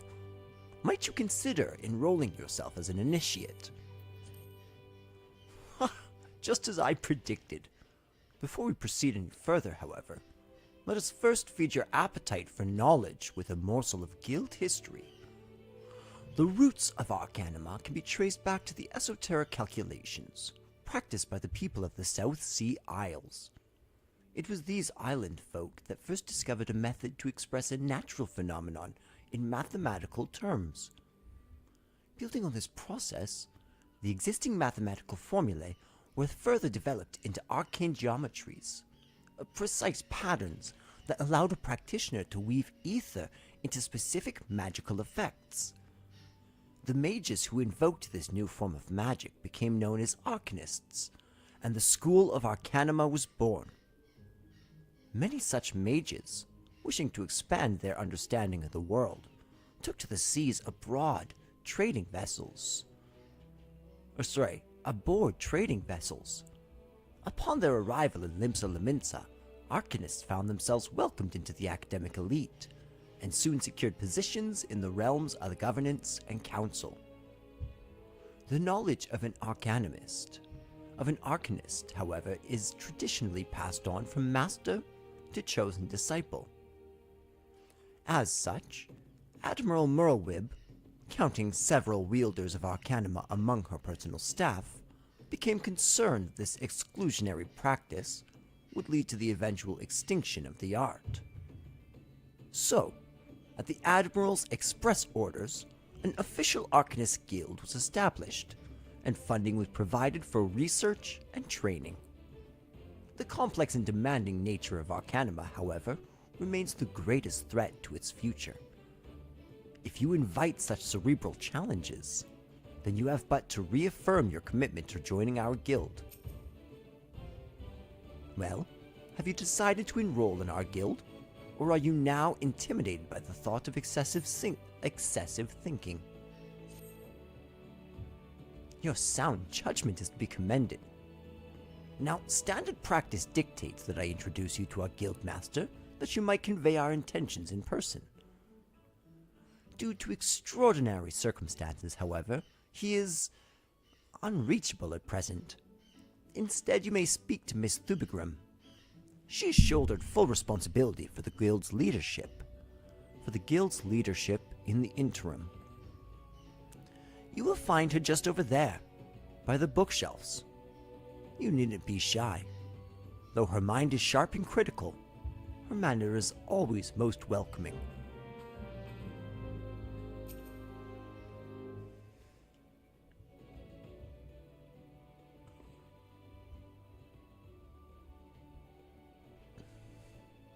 Yes, I am Thubigrim, and welcome to the Arcanist Guild.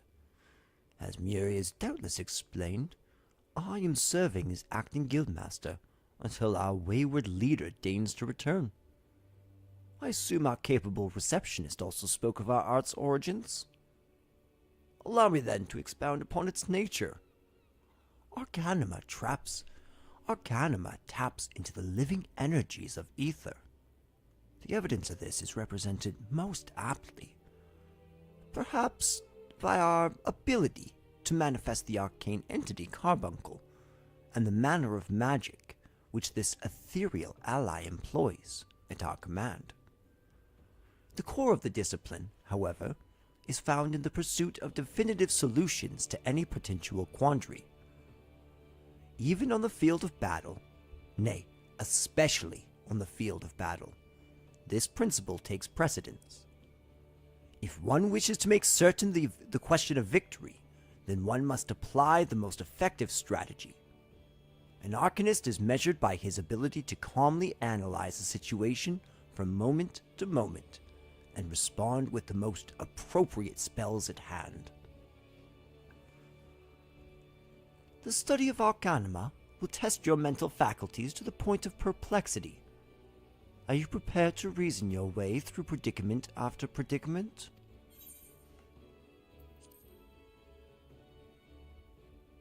An unambiguous response. The kind I most prefer. Let us now see if the clarity of your words is matched by the sharpness of your mind. Here, take this grimoire in hand, and we shall next judge your aptitude for our discipline. I don't know why I did that. Sometimes my brain just like freezes in the processing of words. Okay, so again, we're going to create another one, and the Arcanist is going to sit just above the blacksmith.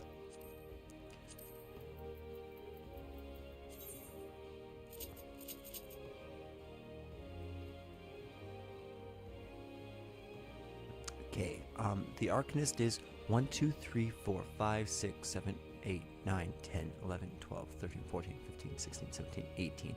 It is the 18th. That's crazy.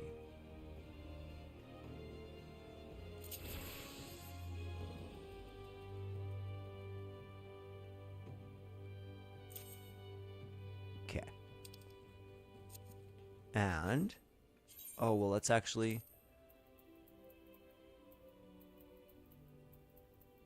where is it? Set to hotbar.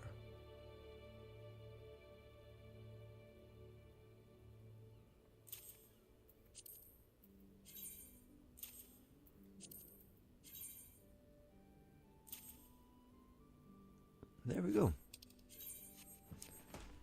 Okay, so we now have, again, another class underneath our belt. We can go on up. We become a marauder. Let's go. Okay, so we're... Oh, I came out of the... I did not want to go down here. Now it's getting to the fun part, because a lot of this, you have so much freedom to do what you want. Okay, let's see, where else should we go? Yes, the Fisherman's Guild would be our next stop. So, I'm excited. This guild is different. So as you've noticed, we have kind of 4 different types of classes and guilds. So we have the warrior guilds, or the fighting guilds, the hand-to-hands, and we have the magic guilds. And both these are disciples of war classes. Then we have the gathering classes, right? And these would be, the crafting classes, which is all of the classes which are based on a certain art or a certain craft. And finally, we have the gathering skills, and these are the skills which are meant to interact with the world to receive materials. These are my personal favorite classes. I love gathering. And this is our first of the 3, which is also the worst of the 3. Even though the fishing in this game is basically its own game. Since we're surrounded by the seas, the fishing states are a fisherman's delight. If you can't fish it here, you can't fish it anywhere. While some of us rope our fish in with rods and reels, others skim the seabed with nets for creepy crawly critters. You might say we cast a wide net. People prattle about our polars just about everywhere in Limsa. And there's much and more that I haven't mentioned. We shepherd the ships, preside over the ports, manage the mongers, all while making sure not to leave any adventurers out to sea. I'll wager you prefer to work alone, so we'll start you off with the rod and reel. Now, you may not necessarily net the numbers. The numbers net fishing yields, but pole fishing positively pulls prettier prizes. And that's the long and short of it. When you're ready for another bite of bait, I'll reel you in before the guildmaster. Oh. I'd hate to hear you'd had a change of heart. You haven't, have you? Spoken truly like a true bespoke fisherman. Well then, it's time you get to the guildmaster. How unfortuitously, unfortunately, and somewhat ironically, our nefarious netmaster is out fishing at the moment. This moment, and every moment that is. So Sissy Pooh tends to tend to tasks that require tending to, such as deciding whether you'll sink or swim with our guild. Sissy Pooh's presiding over those pools. Whenever you decidedly decide to say hello, she might seem somewhat standoffish, but she's only keeping an eye out for sharks. Be yourself, and you have nothing to worry about.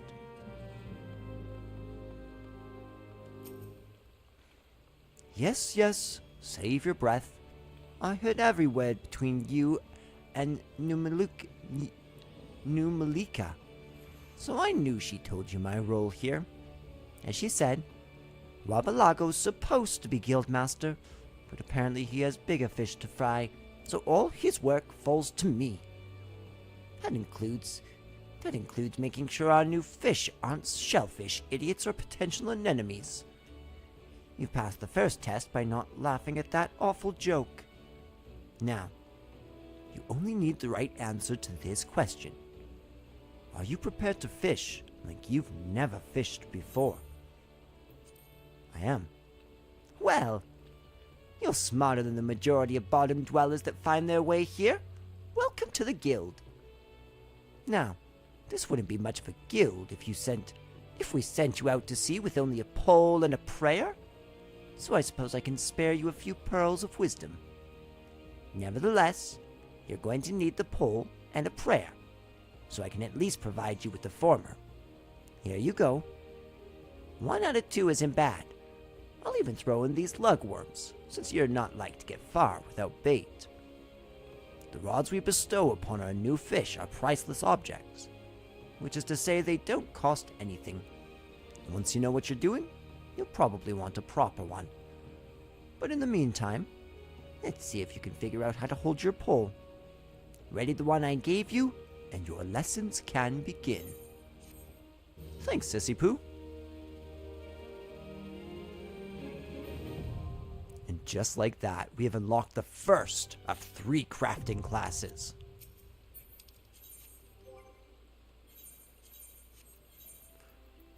I love doing this. As you fill out your potential crafters and all that stuff, I love doing this. It's so much fun. Set to hotbar. Okay, so I'm going to want it on 6, and it's going to be that one there. Perfect. Now, let's actually go fish for a little bit, because that sounds kind of fun. I can show you the mechanics of how this is basically a whole fishing game in and of itself. So you just put bait on the line, you put it out, and you wait. Like most fishing games. And then, when you see the buzz, or when you hear the buzz and you see the exclamation point, you reel her in.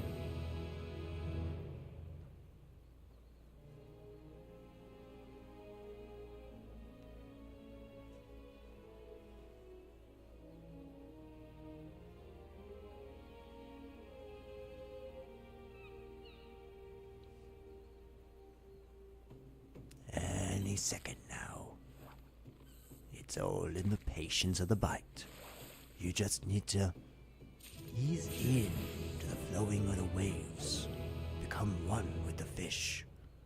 Hold the pole in your hand in such a way that it bobs with the tides of the ocean.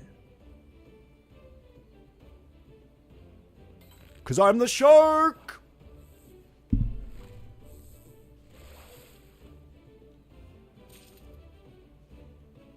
Alright, so now what we can do there is when we look at the fish guide, we can see just how many different fish there are. It goes on and on and on and on. 13 pages of fresh fish that you can catch in this game. That's crazy. And so we have all of our different areas here, right? We have Limsa. We have Limsa upper decks, Limsa lower decks. And then here we have different locations, different potential locations that you could actually fish from. And from that, you can see all the different fish that you can actually discover at this pond here. So, for example, we haven't fished all we can fish here, because it says that we still have at least one in between the Merlthier and the kelp. Nice.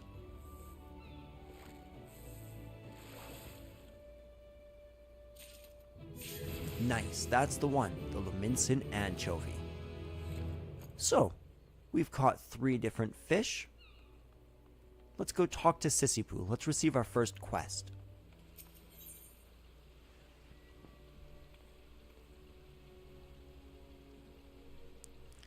Alright.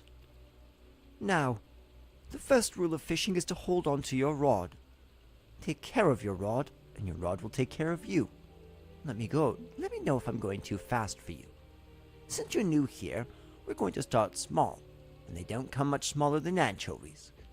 You'll find schools of anchovies swimming around outside in Galadian Bay, so you can catch your meager supper without even walking 10 yams. Anchovies are hardly the most cunning fish in the sea, making them ideal first assignments. Simply bait a hook with some of those lugworms I gave you, dip it in the water, and the fish will practically catch themselves. Ooh, so I need to catch 5 of them. Crazy. Okay, well, we can do this real quick.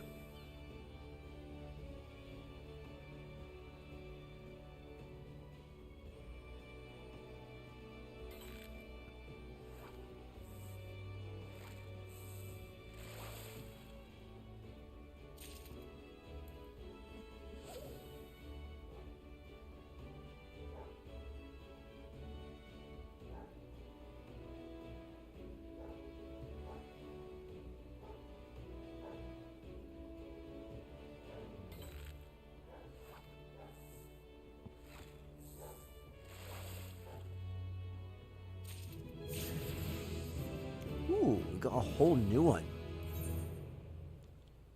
Nice.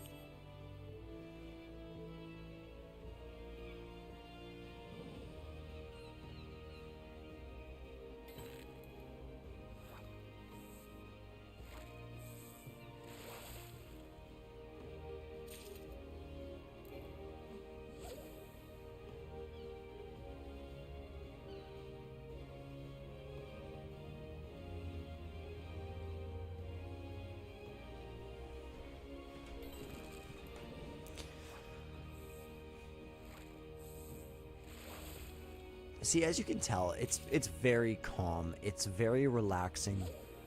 You go fishing. This is why I think that maybe gathering might not be the best thing to spend our time streaming about. It's because it's such a... Oops. It's such a calming thing that it can actually be too calming. What am I doing? Hey, look, it's Wawalago.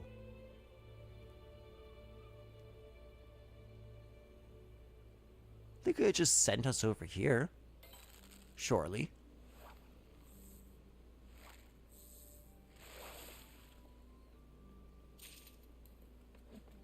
All these gobies, not enough anchovies. It's crazy. It's a beautiful ship there.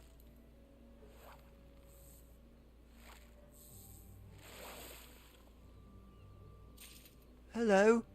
Hello, lady? I hope you're having a good day. Ooh, she's new. She's a tuning. Welcome to the game, lady. I hope you enjoy.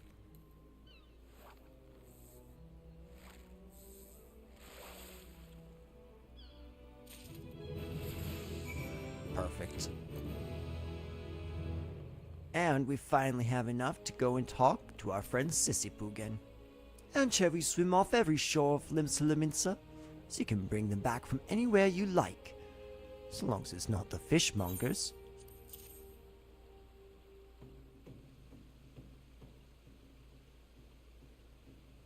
Here, Chovy Chovy. Here, Chovy Chovy. Fair flock of feisty fish you've got. Giddy gip, giddy guppy. Careful they don't slip out of sight. I don't know if that's the voice he's getting. What will law go? To what do we owe the pleasure? The guildmaster's got to get after the guppies, dividing up the daily drudgery, picking out a proper potable, and some such. And who gets after the guildmaster? We have books to balance, you know. Books you should be balancing. I did my best to balance the books, but the bilge keel bent the bow back, balancing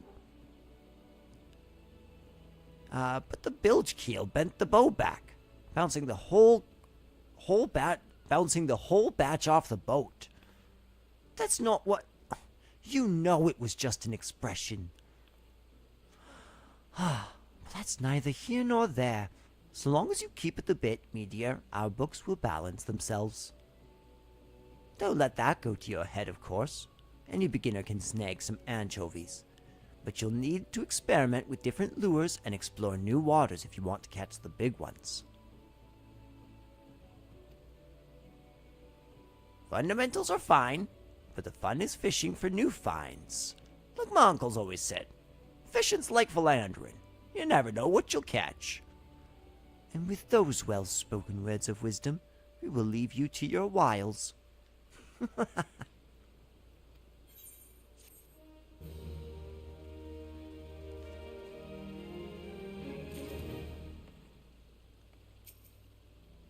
What's this? All the fish in the sea. Well, if it ain't meteor. I'm wondering what this is. I don't know if I've ever done this. You may have just taken up your rod, but anyone can see you've got the keen eye of a fisher. And I reckon you're looking to make that eye keener still. Bigger fish? More exotic locales? Aye, that's what we all seek, ain't it? And it just so happens I can tell you how to find them. You see, the Fishermen's Guild has just finished constructing a vast boat equipped for voyages on the high seas. Far as I know, Captain Forzagel is still looking for a band of fishermen adventurous enough to brave the deepest fishing hole of them all. If you think you've got the stones for it, I'm sure he'll be glad to take you on. Okay. And really quickly, we should come down here and talk to this gent that we made a delivery to earlier.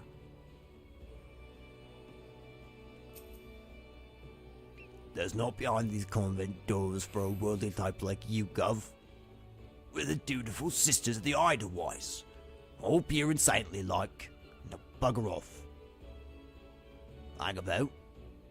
I thought she was just some simple errand line, but I've had a proper look at you.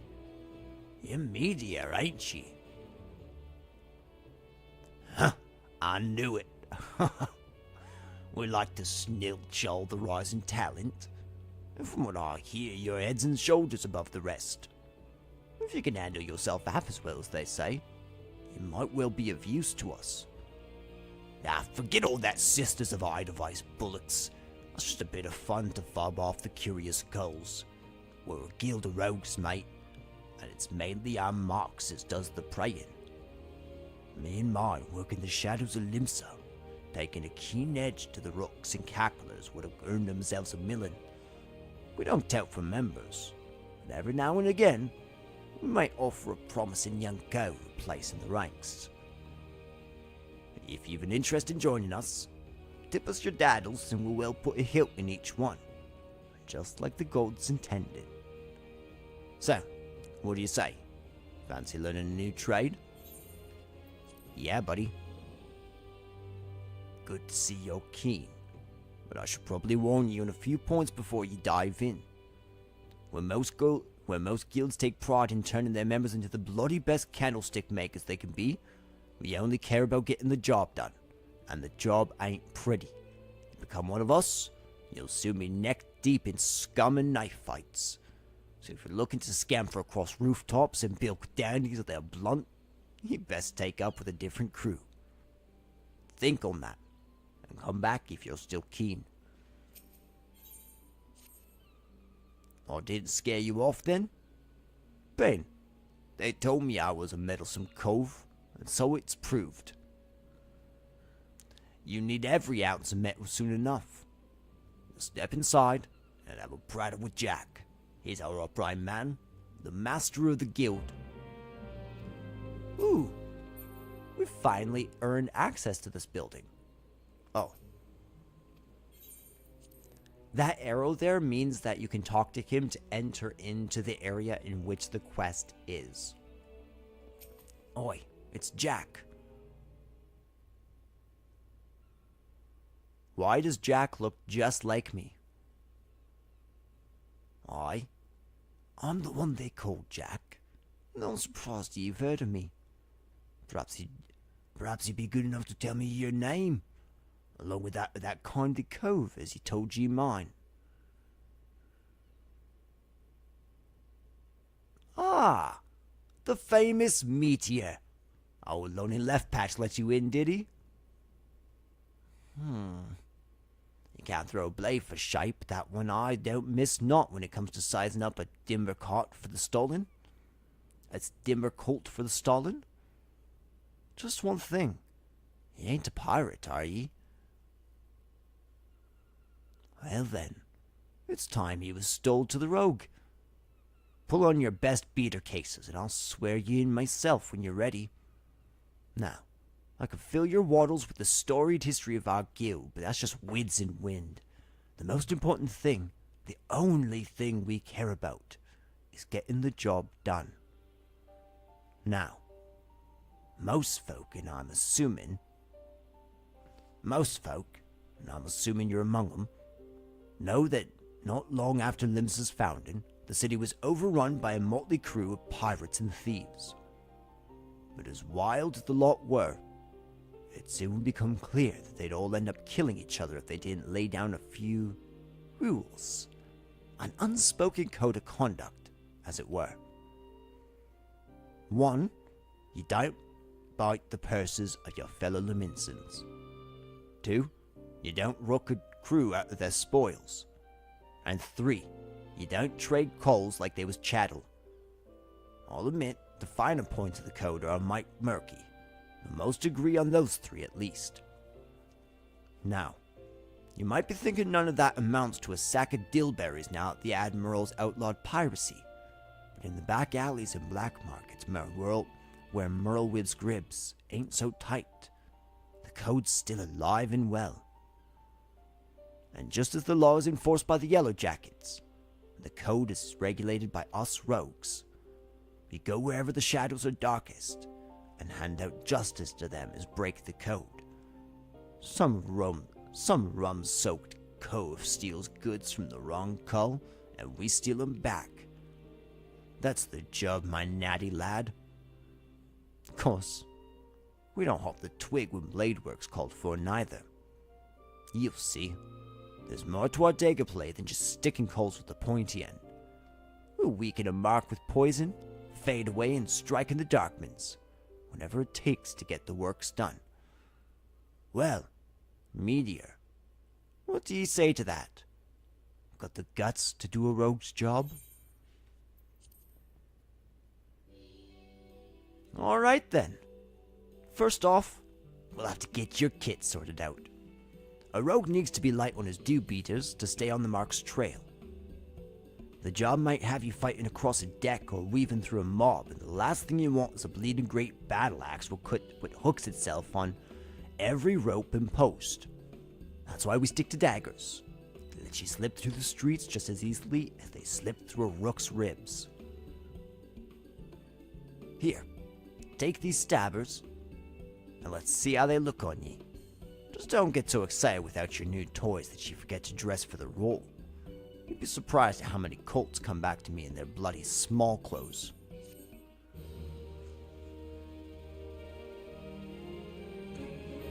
I like this. I like the whole, like, pirate aesthetic thing he's got going on, because he kind of reminds me of, like, a mixture of Jack Sparrow and Robin Hood. Also, look at this gen here. Absolute legend. Absolute legend. What about you, Bochard? Ye jobs are all like that, but I can learn ye a good thing or two about twirling them stabbers. All in good time, though. All in good time, though, Colt. All in good time. Alright.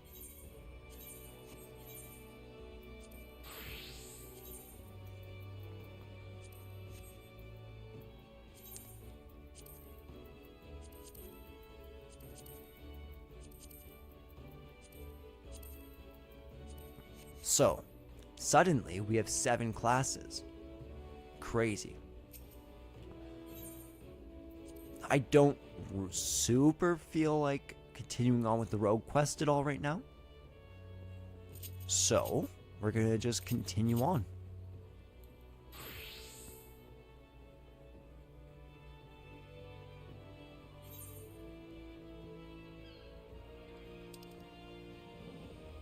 Yeah, actually we can so thoroughly carry on. I think we just get to go back to Middle Enosia. Let's continue on with our story. So far, we have gotten every single class that we can possibly get. Well done, guys. Thank you for your patience. I really appreciate it, but we are now on the path to 100% completion. We're doing fantastically.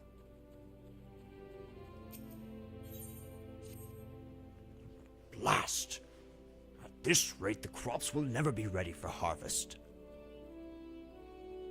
If only we had black loam. Just a bit could send our stocks soaring. I'll bet Rotweeda knows where you could find some.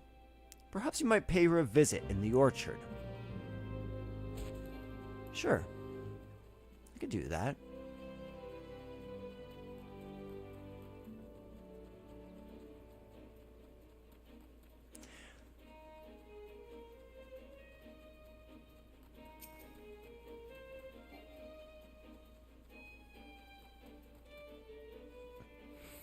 That Gurkhan's got a head of cabbage if he thinks I'm fetching him any black loam.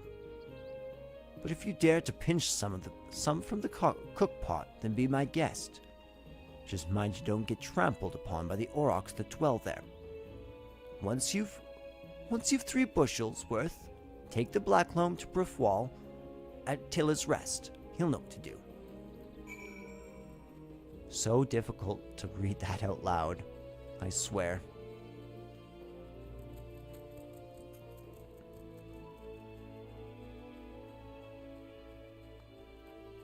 Look at how beautiful it is. I love all the different sunsets that you can have and sunrises and just like all the different views. It's really a beautiful, beautiful world.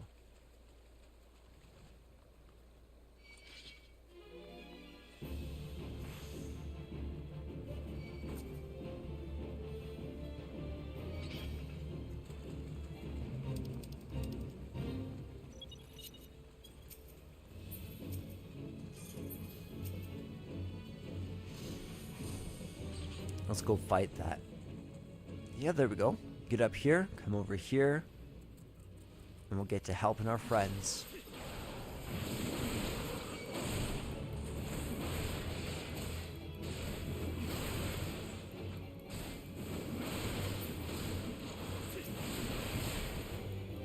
And then we should actually look into seeing what it would take to craft a bloody axe for ourselves.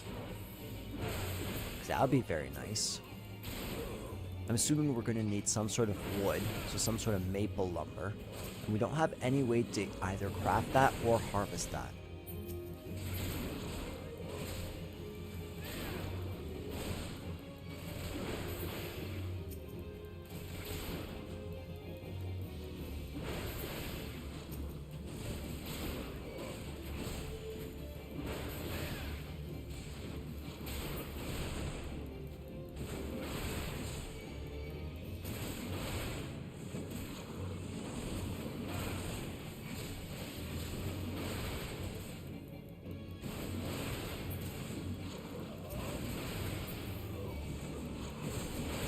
This one's so easy. They all just like run around. Though I don't know why so many yellow jackets are dying.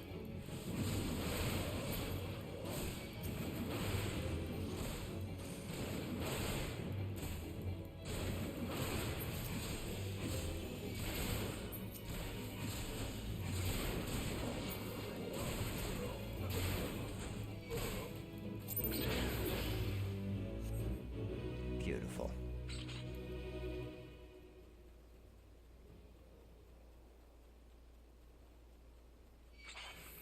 Nope, nope, nope, nope, nope. Nope, we're not fighting right now. Nope, I need to go to this giant bowl, the cook pot. That's what it's called. I need to go to the cook pot.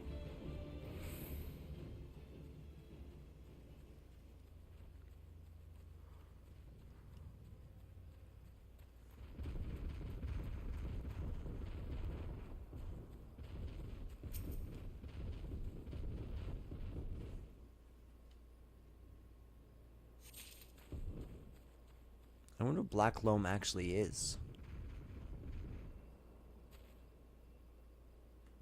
Is it manure?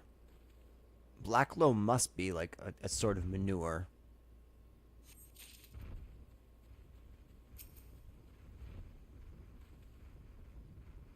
Because these kind of just look like piles to me. And all I see are these big boys.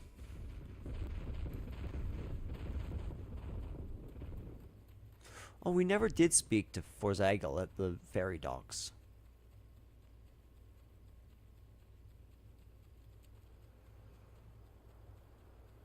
That seems important to do.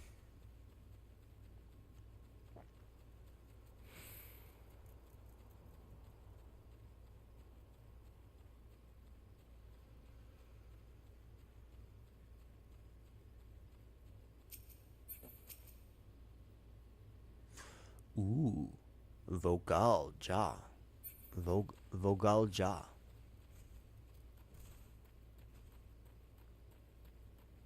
Prefwall? How are you, Prefwall? Big fan, big fan?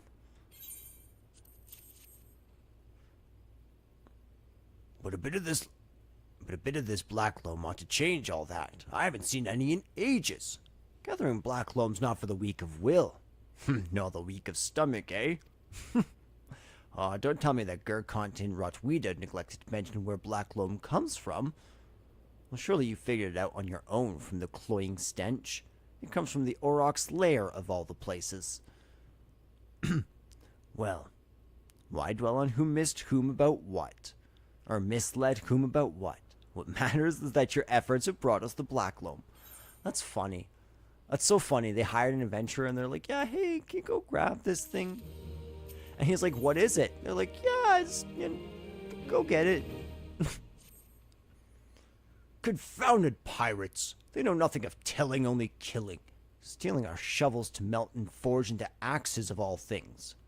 They're biting the hand that feeds them, the mangy mongrels. The mangy mongrels. I'll have to teach those curs a lesson in obedience myself. If I hadn't sworn to steal one, that I wouldn't fight no more. So I need you to bring back our farm tools and make sure those dogs reap what they've sown.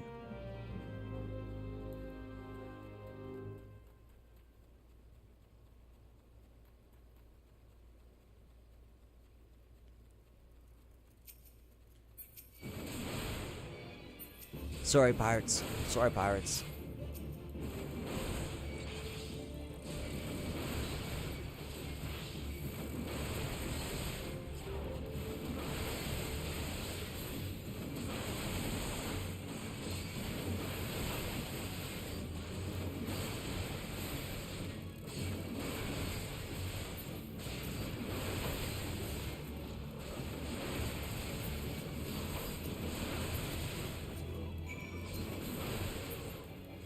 I'm not done.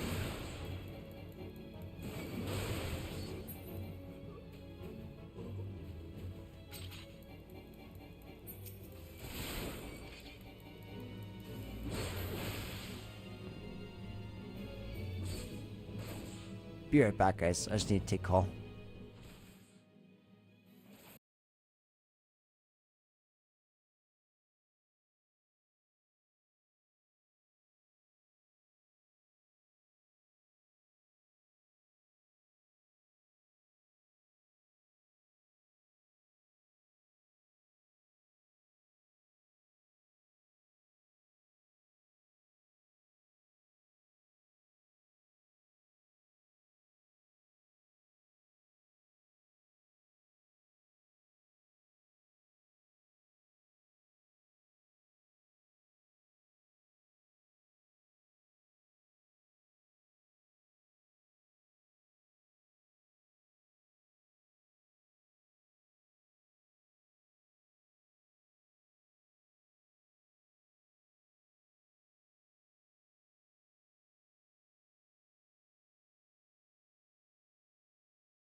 I have returned.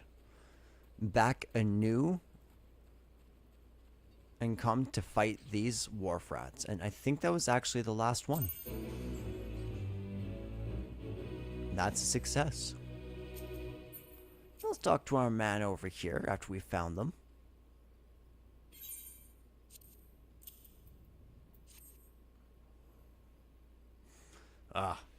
Good to see the tools back, and in serviceable condition, which will be more than we can say of Severin when we get our hands on him. The wretch likely had a role in the theft. Despite him meeting the pirates in secret, I couldn't care less if the wastrel won't work. But when he consorts with cut purses, then takes our tools away, he's crossed the line. Steelworn ought to know what sort of scallywag he's dealing with. Take word to him, would you? Sure, we can do that.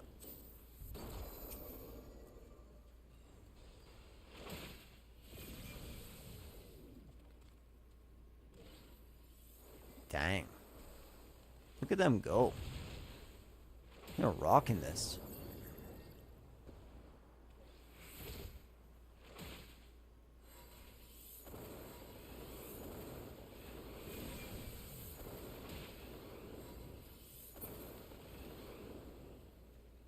Cool.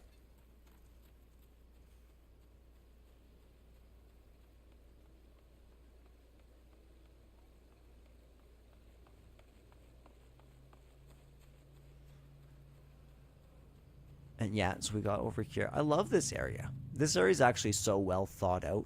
Because over here we got like the whole orchard. And this orchard is led by the captain of the old pirate ships. Like, man, it's so endearing. This is such an endearing setup for an area.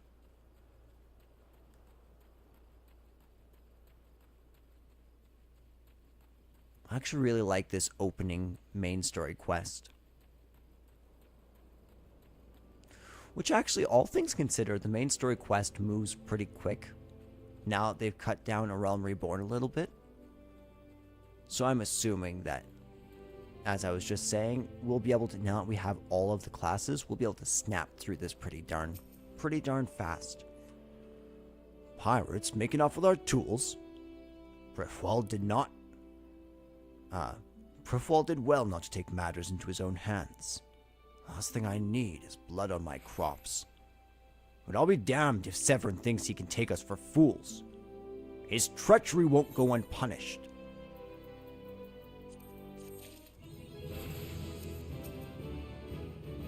Nice.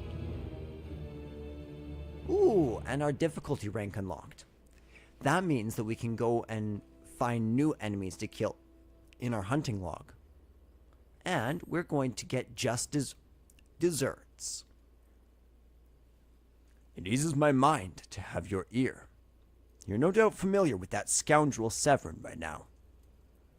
Well, the scheming scapegrace is at it again.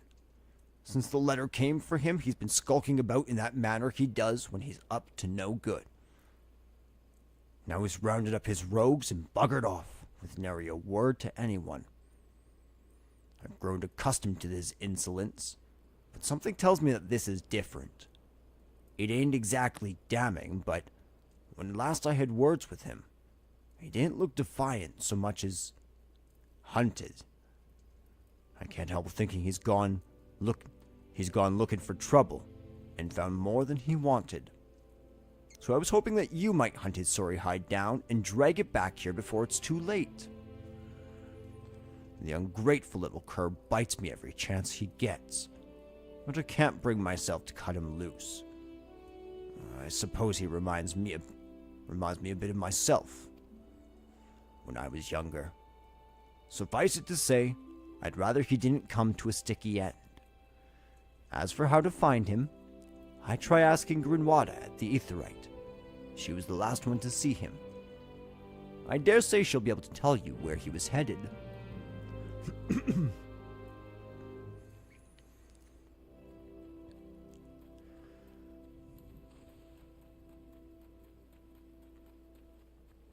Ooh, there you are.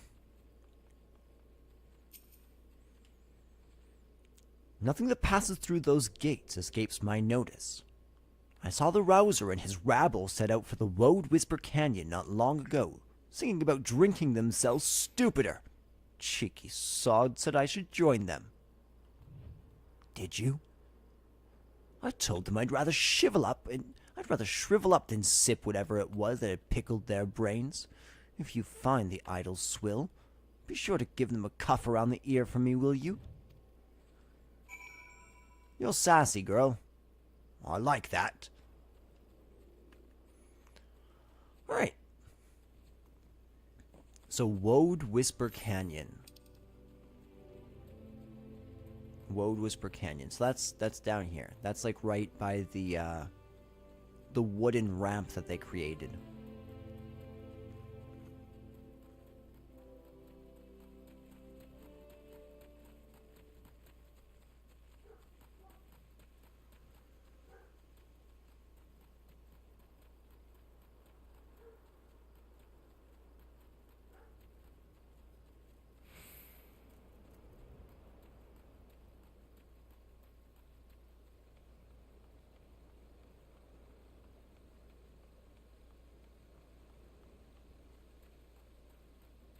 So peaceful at night. I really love it. Like, just like looking around, breathing. It's very peaceful.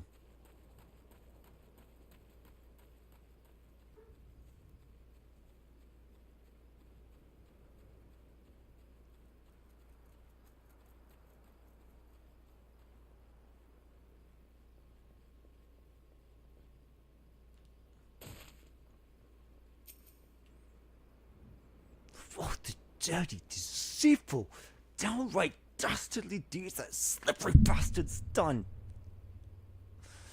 Claiming to take the lads out for a drink, only to lead us straight into a bloody trap. I don't get no lower than that.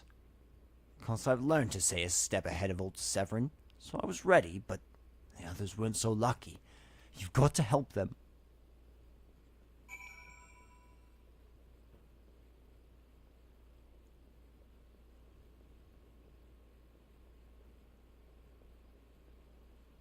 Ooh, this area looks pretty. I like this area.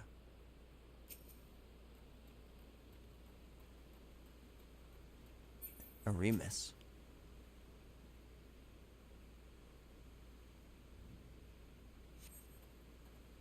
My axe may have well have been a white flag for all the good it did. I hope you fare better, or the sorry bastards in there are done for.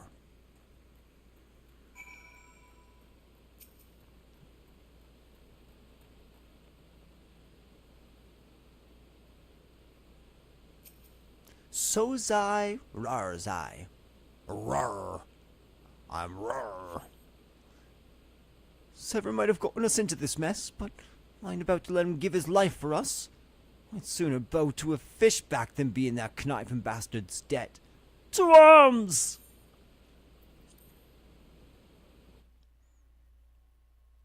I agree with you, little buddy. To arms! It's Kratos! A true knave. You betray even yourself, Severin. We were prepared to overlook the matter of your desertion on the condition that you provided us with suitable replacements. That was the agreement. Your latest change of heart leaves your debt to us unpaid. Few are they who betray the Serpent Reavers twice. You will not do so a third time.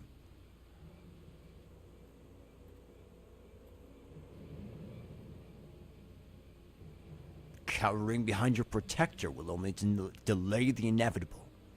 Honorless wretch, your life is all that you have left. And worthless though it be, we shall take it.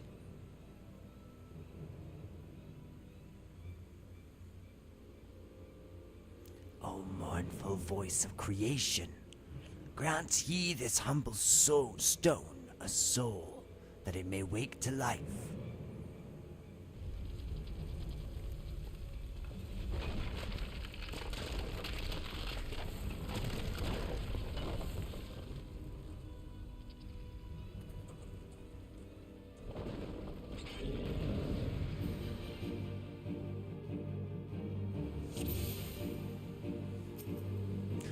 We got this. We got this, boss.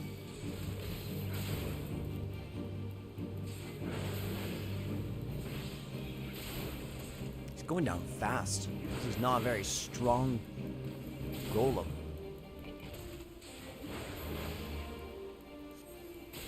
Yes, I am definitely strong enough to survive walking slightly to the right.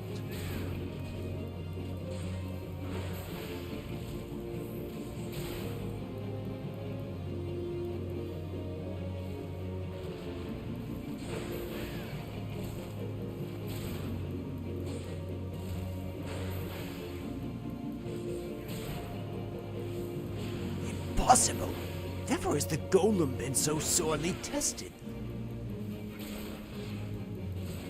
Yeah, but buddy, you've never fought one of me.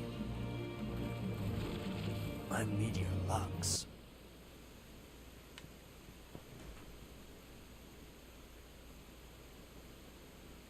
That the golem could be vanquished. That man is no ordinary adventurer.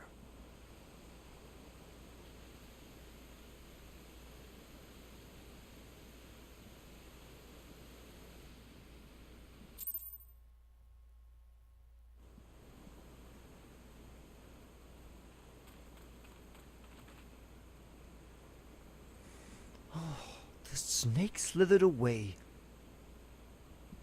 I am only glad that he did not have the chance to sink his fangs more deeply into you.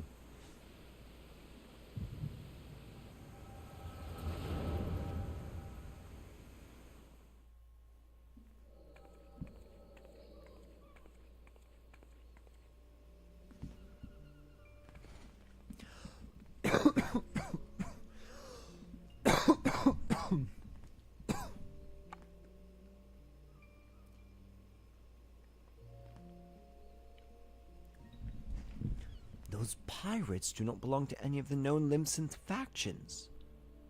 Whom then do they serve? The beast tribes? Surely not.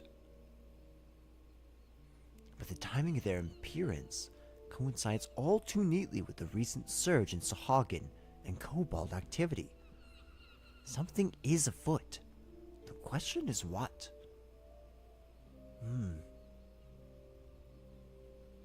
Could it be that the tribes are planning to summon their primals? 12, help us if it should be so. Limsa will be hard-pressed to keep a single primal at bay, let alone two. But all is yet speculation. I must needs find evidence.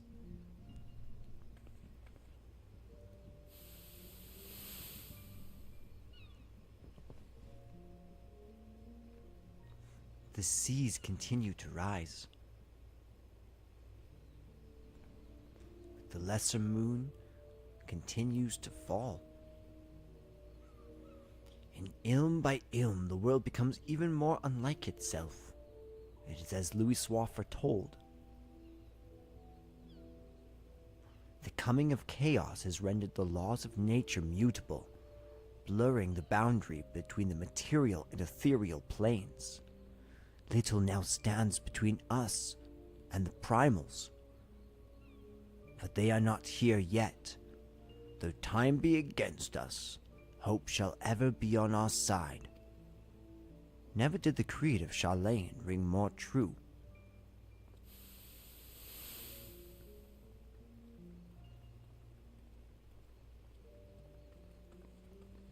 Never did I dream that I would possess the means to see ether. Yet now that I do begin to take it for granted. How swiftly do the wonders of Charlayan seem commonplace.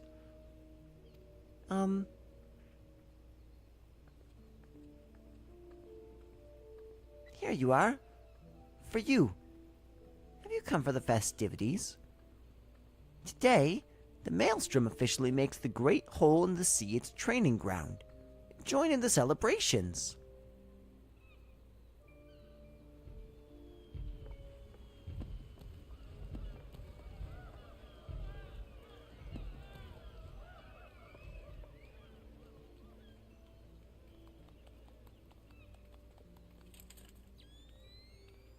Wait, A disturbance in the etheric flow. But whence does it emanate? Sea Song Grotto, perhaps? Oh, and that would be when we first met her.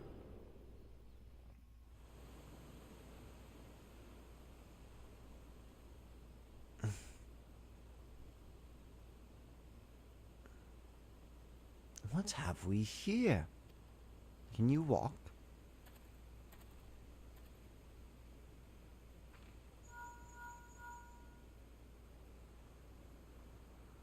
"'Tis I." Regrettably, no. He eluded me. Understood. I will inform the Commodore.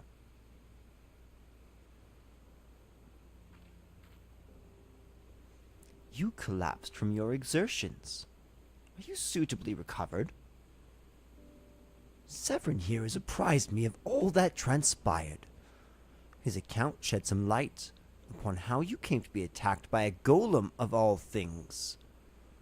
A golem is a mindless automaton, inert save when commanded to be otherwise. Common pirates could not hope to control such a thing, so arcane are its workings. But then, these tattooed wretches are no common pirates. They are the minions of the Sahagin. As to their purpose, well, I shall get to the bottom of it. But first I must escort Severin back to his place of employment. I dare say Steelworm will be wondering what has become of him. And you too, for that matter. I will bear word to him of your preservation, and I'm certain that he'd like to thank you in person. Please, pay the men a visit.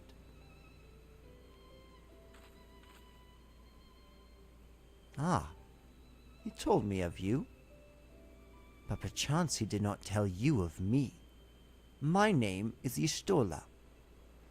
I am a naturalist of sorts, surveying the ether in the hope that it might offer up some clues as to our predicament. I'd say I owe you my life, but don't cover it. If it weren't for you, my friends would be dead and all. This debt I can never repay. I will not make things worse by running away. Take me to Summerford Farms, and I'll face the consequences. For reasons I cannot fathom, you seem... Forgive me. Mayhap we shall have chance to speak again when I have marshalled my thoughts. Until our paths next cross, farewell. It was nice meeting you, Y'shtola. Bye, Severin, you traitorous snake. I'm just kidding. We can forgive him, I guess. We probably don't need to do this, but it'll save us some time.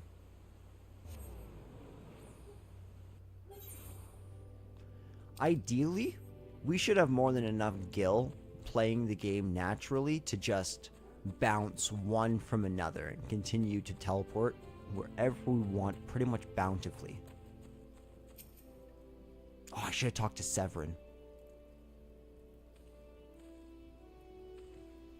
Lo! I knew you'd return. Y'shtola delivered Severin a bit ago. Tales of your heroic deeds precede you. The rest came shuffling back too, with a lot of them sporting the same haunted expression. It's me who's to blame for that. That, and the rest. I was once a serpent reaver. A thrall to the Sahagin? 7 hells. Reavers may look and sound and act like pirates, but they're not but the fishback's flunkies. Us pirates ain't much for law, so there's things we won't do. We've got a code, see? The Reavers have never followed a word of it. A few years back, they started snatching law-abiding Lominsans. I'd only just taken my oath when our captain bent the knee to his new Sahagin masters. I knew I had to get away, so I crept off one night, got myself a new name, and found myself a new home, Summerford Farms. Trouble is, secrets don't stay secret for long round here, and word soon spread. All the way back to the sea.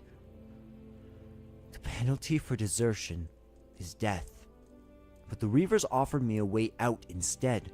My freedom in exchange for my mates. The letter. I don't know what I was thinking. What was it bloody thinking? Too busy soiling myself. Aye. But you got there in the end, didn't you? When the time came, you made the right decision. The men say little to me, but I hear them talk of how you stood up to the Reavers at the last, of how you tried to give your life to save theirs. Be that as it may, no deed, however good, can atone for the crime of betraying your brethren. I know that. I do. So that's why I'm going to hand myself over to the Yellow Jackets. I'll bring shame to the farm no more. You'll hear no arguments from me. Each man must sail according to his own moral compass. I just hope yours guides you back here someday. There will always be a place for you here at Summerford Farms, lad. At Summerford Farms, lad. And I'll always be in your debt, Stalewern. I owe you a debt too, me dear. Not once have you let me down. Thank you for saving the men of my farm. If I could ask you one more favor, it'd be this. Tell Badarin what's happened, from start to finish. I'm certain he'd put in a good word for Severin if he knew the whole story. And he's one of the few people I know who the Yellow Jackets will listen to. Well, I reckon I've asked all that I could possibly ask of you. Safe travels, son. And thus did we end our journeys at Summerford Farm.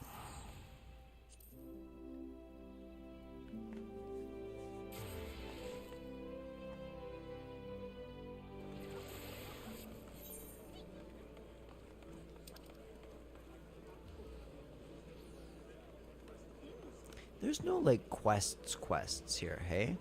We've completed all the actual quests, right?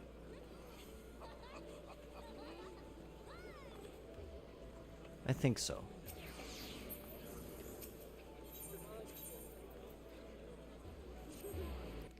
Aft Castle, where we should be. Ooh, we do have a quest.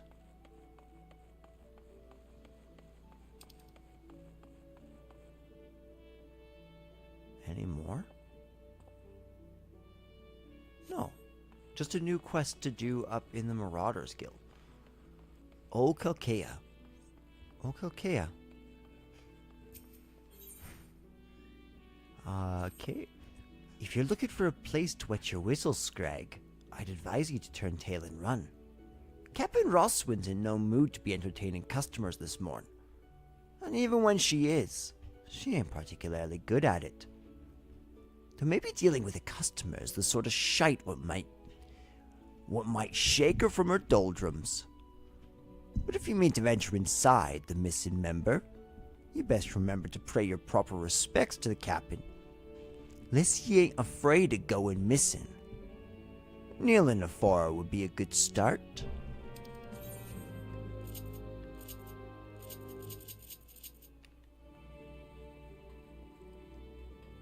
Darn, I don't have Neil.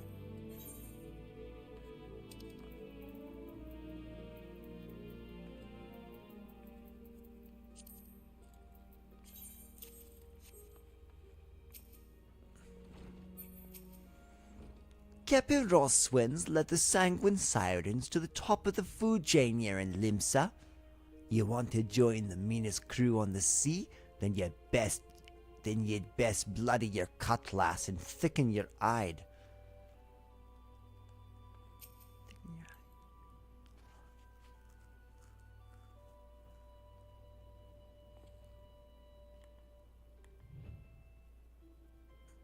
Oh, so he knows his place. Good. If only the Krakens had the same sense of propriety. Bastards keep seizing every Galilean ship before we can take a crack at them. 'Tis a sorry state of affairs when your crew's reduced to preying on the leavings of that mangy bunch of man-boys. Me younger self would be right disappointed to see how far we've fallen.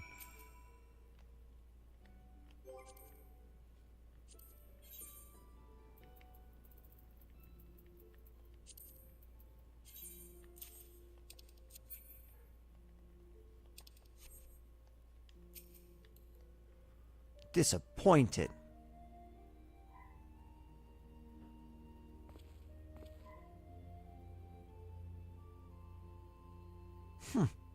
So you do know something of me pain. But your sympathy ain't worth more than a pint of piss.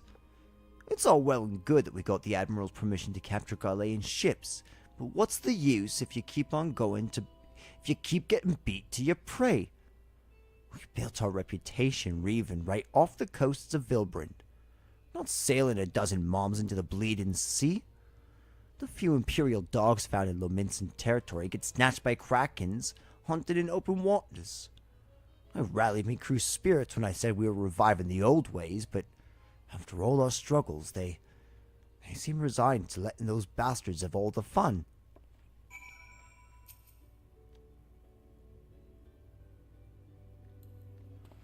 I do have rally.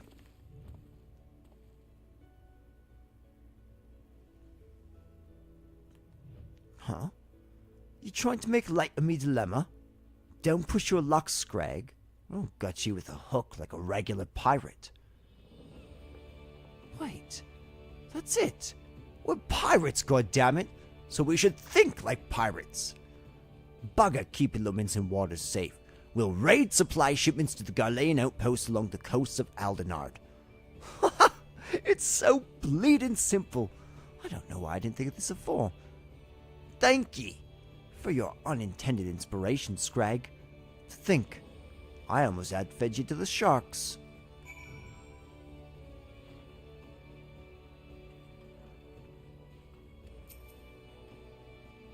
I gather your meeting with the captain went well? I could hear her cackling all the way out here. Well, whatever ye did, thank ye for doing it. Last thing we needed was her going on another rampage, ruining deck swabs and leaving us with less meat. Tain't easy playing by the Admiral's rules, but if anyone can find a way, Captain Roswin can. That was a great little quest.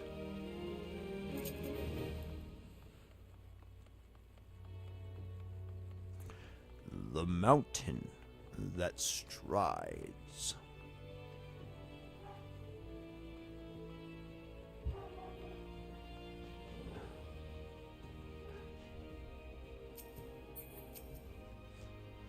Let's go back and talk to Badarin.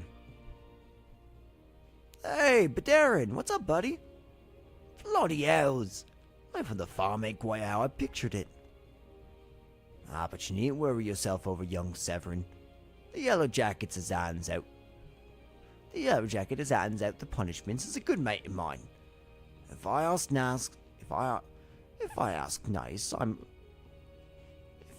him nice, I reckon he'd be willing to commute the lad's sentence from hanging to keel-hauling. Kindly gent that he is. I'm only jesting with ye. I'll see he's treated fair. Now, it sounds to me like you've done everything old Staleward asked you to and more, justifying me generous finder's fee in the process. Much obliged, lad. As for a reward, well, she's a lonely lady, this drowning wench of mine. How'd you fancy keeping her company for a spell, with free room and board? Venturing to try in business, after all. Them as don't rest their bones every now and again tend to end up with broken ones. And take it from me, fighting ain't nearly so much fun when you're rushing a shattered arm. When you're nursing a shattered arm. Got that? Good. There'll always be a free bed for ye, so make use of it.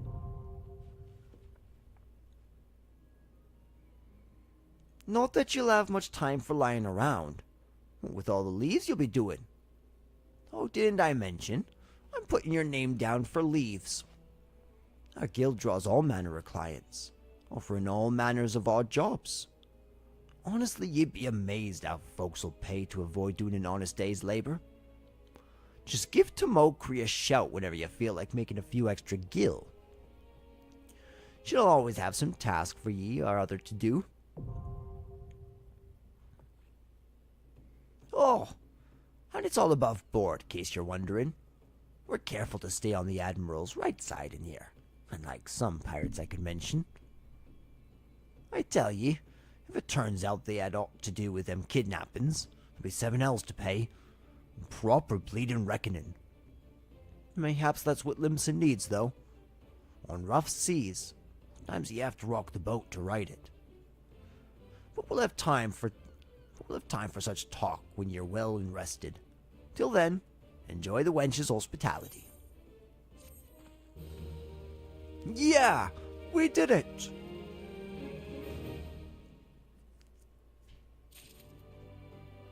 So this is kind of the first big break. Let's go talk to Tomokri, for sure. Greetings, Meteor. But Darren has been most effusive in his praises of your accomplishments. Have you considered putting your abilities to use for the Adventurers Guild by undertaking a guild leave or two? Guild leaves are the means by which we document requests for assistance from the citizenry.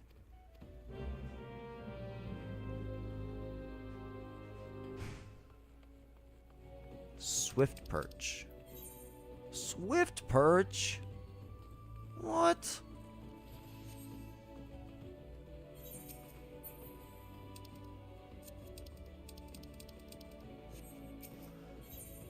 Sky High. Okay. How do you fare, Meteor? Rested and ready to expand your horizons? Well then, I have an idea where you might try it in next. Have you ever heard of the Skylift out in Middle Lenosha?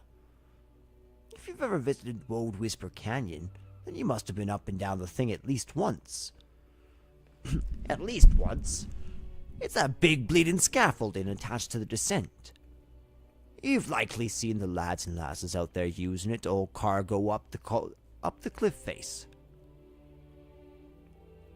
Hard labor, that. And I hear they could use an enterprising soul to pick up the odd jobs when no other bugger has time to deal with. Track down the head of operations, a bloke by the name of Wickrit, and he'll be sure to put you to work up to a task or two.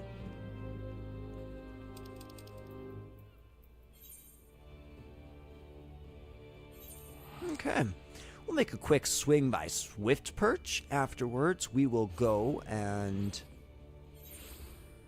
I'm pretty sure that blue bar was not always there, but I like it a lot. Greetings, lad.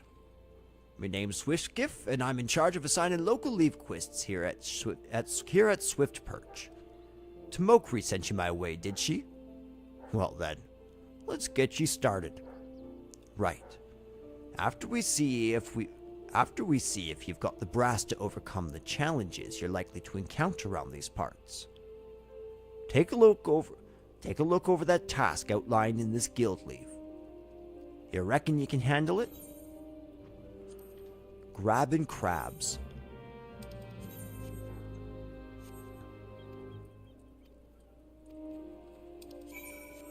Now, this gear, could I get this gear? Could I keep this gear? I think we can, personally.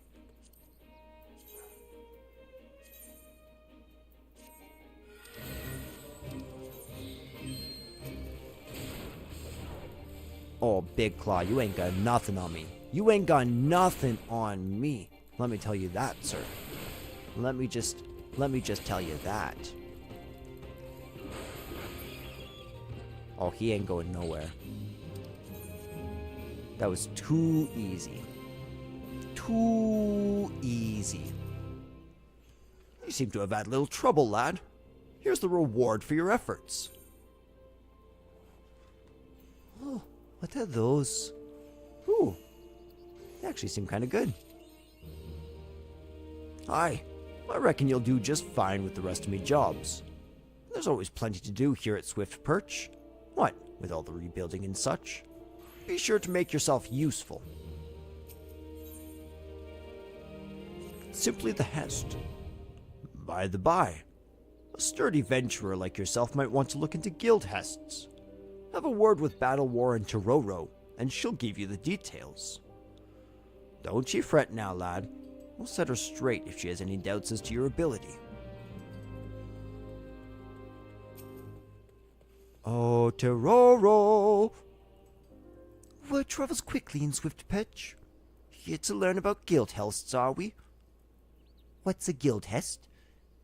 Why, it's a bee hest issued by the Adventurers Guild, savvy?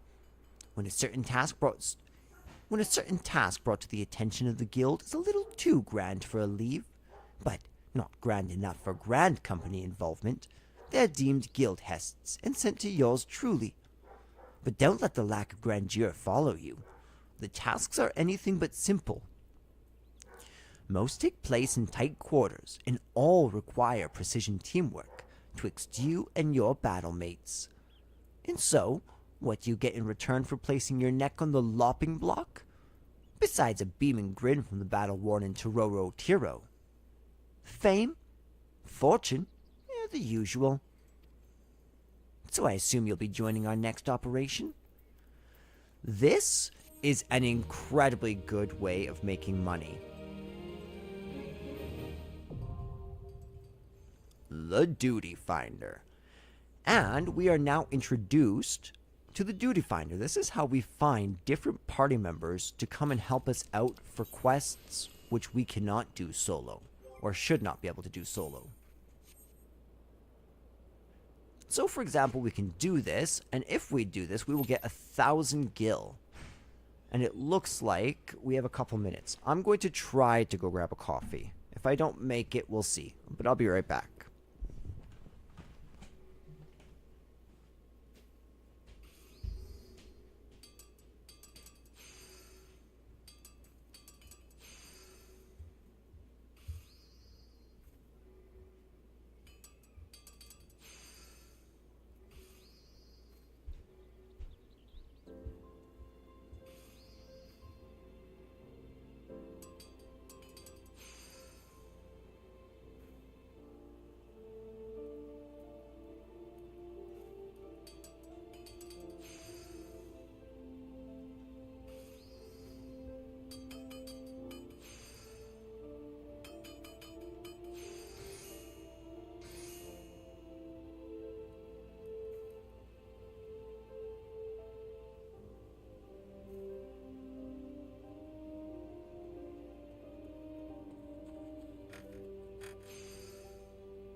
we are back.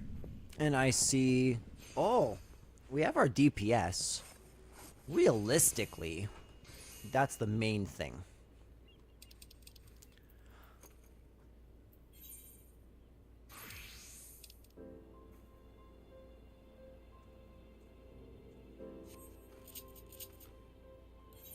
Yeah, so we're going to return. I'm going to try and finish off that fishing quest while we're waiting.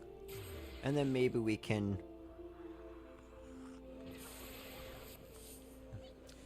get started on Sky High there.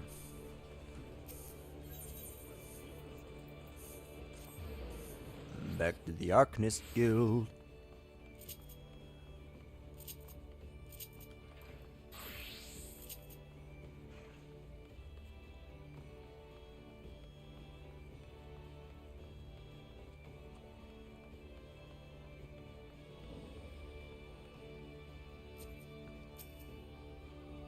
The much coveted Mora. Oh, look. That's perfect. Perfect timing.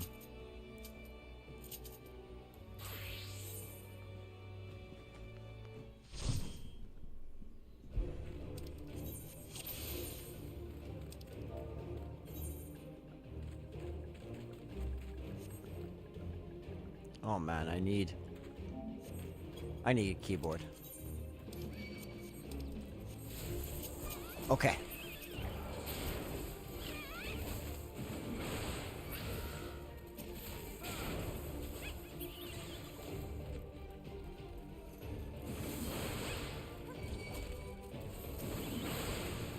Okay, so it is only one group. I thought there was multiple groups of enemies.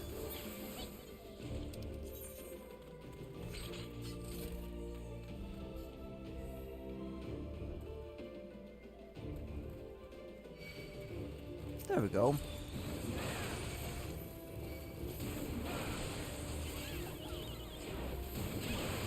Okay, let's really quick throw on that marmot steak.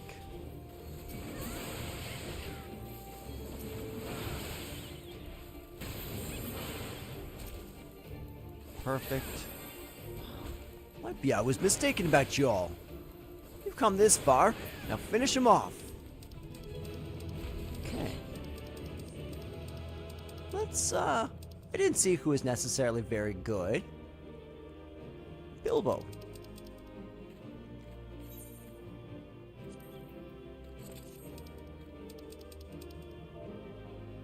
GG.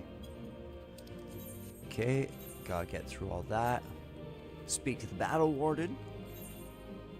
And I got, as you can see, I got 1,000 gil there. 1,132 gil. You know what's crazy?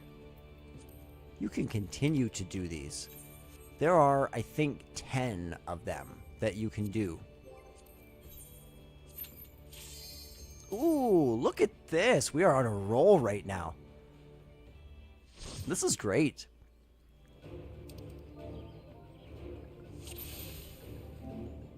That was better.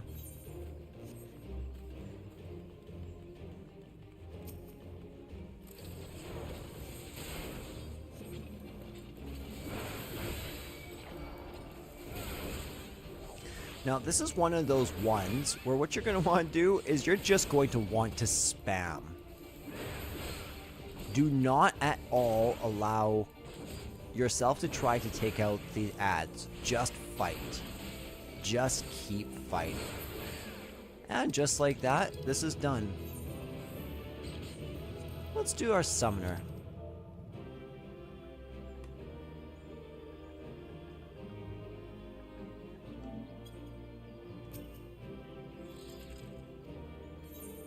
Yeah, and just like that, we got another 1,172 gil. Now, let's set up for our next one, which is enemy strongholds. You wish to board with us? Well then, you've come to the right place. I'm in charge of processing the new crew, and the man next to me is Captain Forsgall.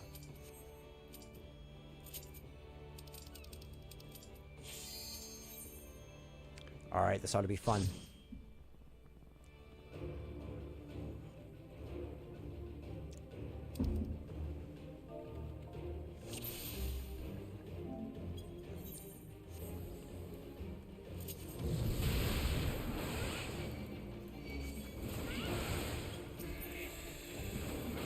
this way.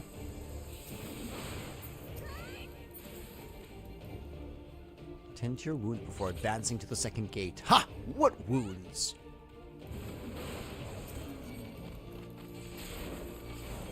Let's take this greater hog down. Rasher hog.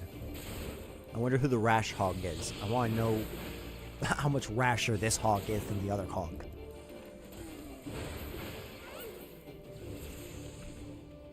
Oh geez, I missed one. Actually, my bad.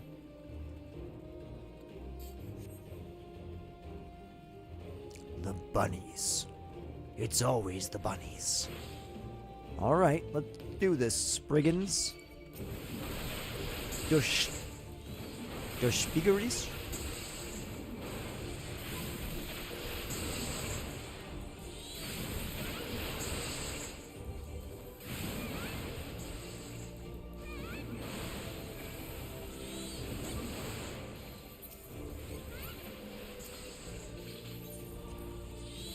Nice. The Lord of the Lair awaits beyond. Oh, that's not good.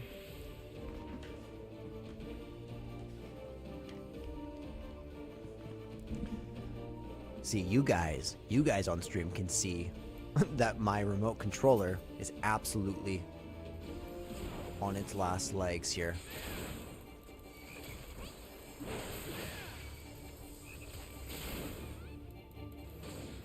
Nope, nope, nope, stop it. Stop it. Good boy. No jumping. No jumping, Ledge Leaper.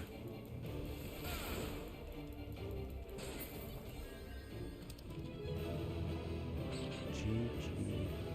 Friends. A father knows Hest. Father knows Hest.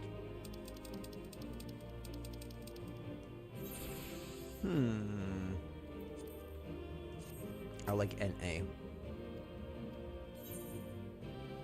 Ooh, that one gave us a huge amount of gil. That was like 1,700.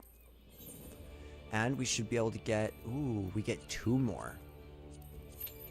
This one's fun. This one's really fun.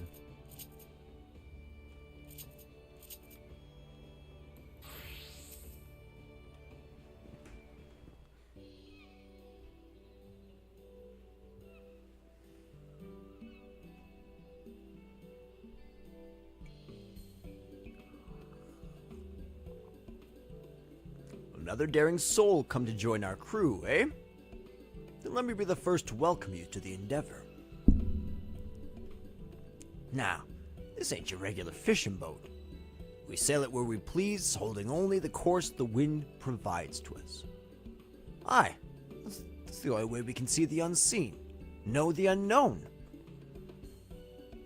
Captain Forsgel, if I may, the Endeavor is the Guild's only ship of this magnitude, and if we, as you say, sail only where the wind pleases to take us, we may not ever return to this port. The Guild may not look favorably upon such liberal use of its property.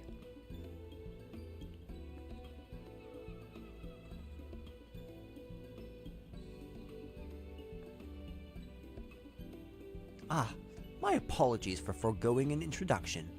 I'm Drisk Thoda, sent from the Fishermen's Guild to oversee this venture. Why am I here with the ship already? Or why am I here when the ship already has a captain, you ask? Well, as you may already know, members of our trade, Master Wawalago and Captain Forzigal included, seem to have difficulties managing time. I suppose the concept becomes something of an afterthought when one becomes so focused on water's surface.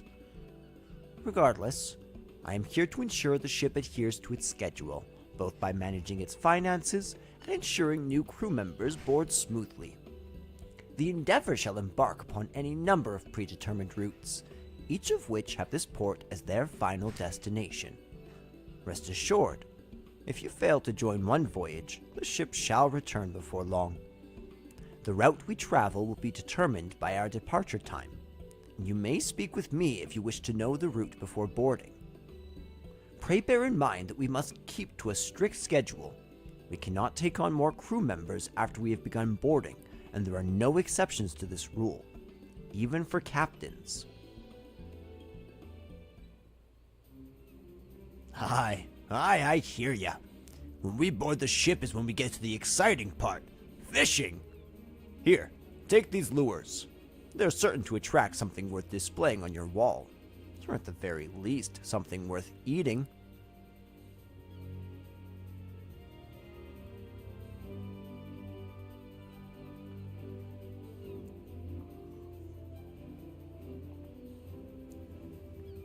Should be enough to last for one voyage at least. If you're looking for other kinds of bait, you can buy it here on the docks or on the ship. Try to switch it up now and then, because if you only use the same bait, you're only going to keep catching the same fish. And that's why we do this, isn't it?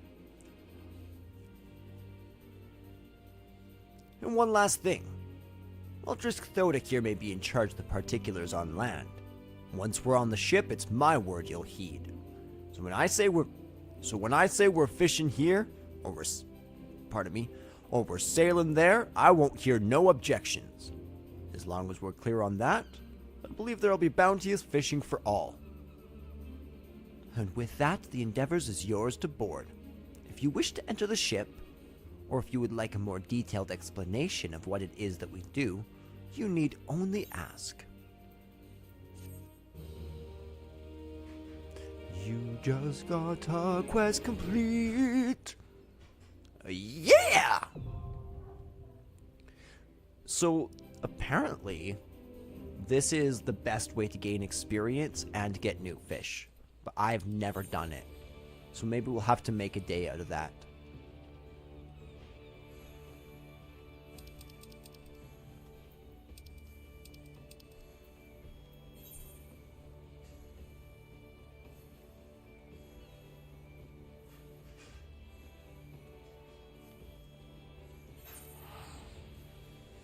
Especially with our brand new found fortune, a brand new $4,000, warping to Summerford should not be an issue.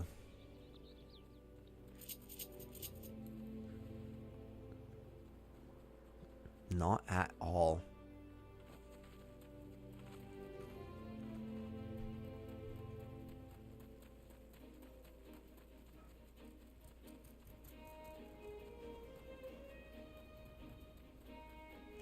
And then we gotta get to crafting, to be honest.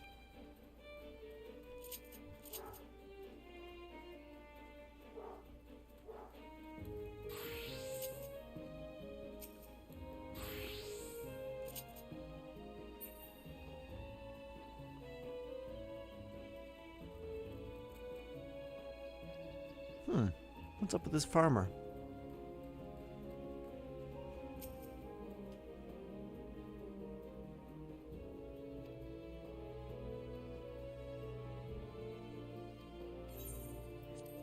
Yeah, dude. I got you.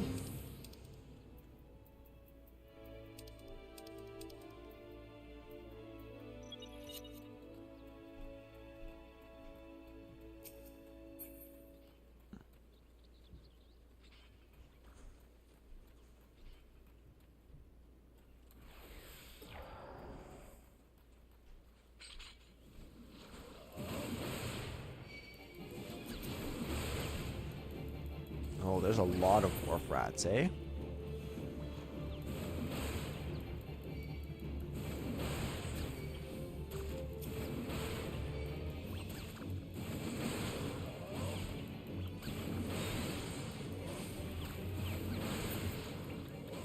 I should be able to lure all the rats to this.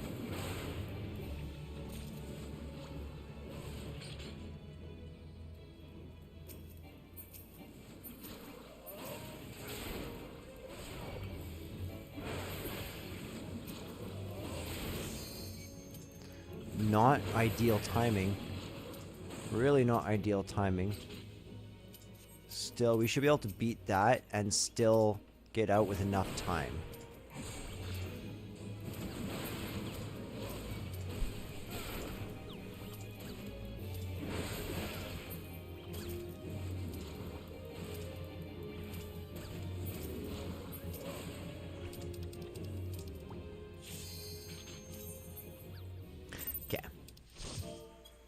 Probably change this to party. Okay, so this one's really fun. Here's what you have to do.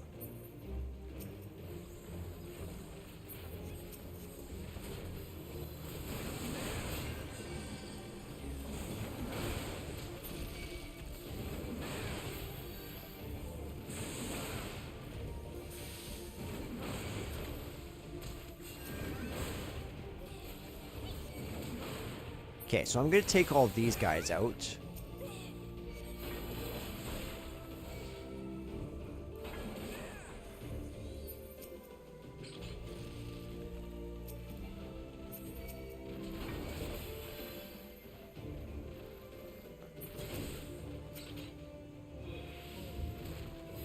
Darn.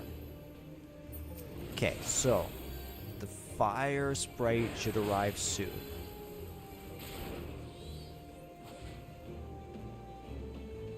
I probably could have just blocked that. It would have been easier to do that, but that's not what we did.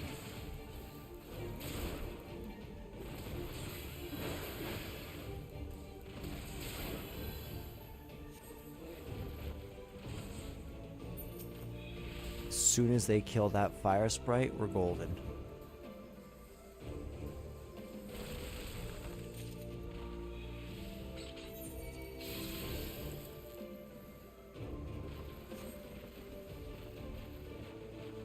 Our work here is complete, and just like that.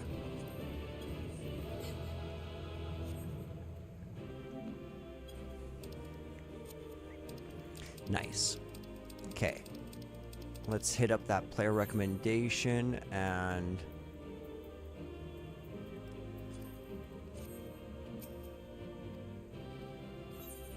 Nice, 1750.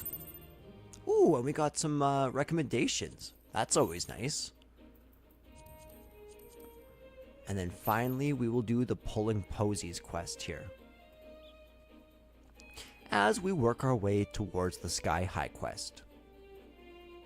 However, very, very quickly, in about 22 minutes, I'm going to have to end the stream and move on because I'm going to go grab my son. So at that point, I will end the stream for now. However, we might be coming back later on. I'm still not quite sure if I'm going to spend the night editing or if I'm going to spend the night streaming. If I stream, I'm not sure if I'll be streaming 14 or Arkham Asylum. Because I'm very close to being done Arkham Asylum, it might make more sense to just finish that and then go and start collecting the Enigma trophies.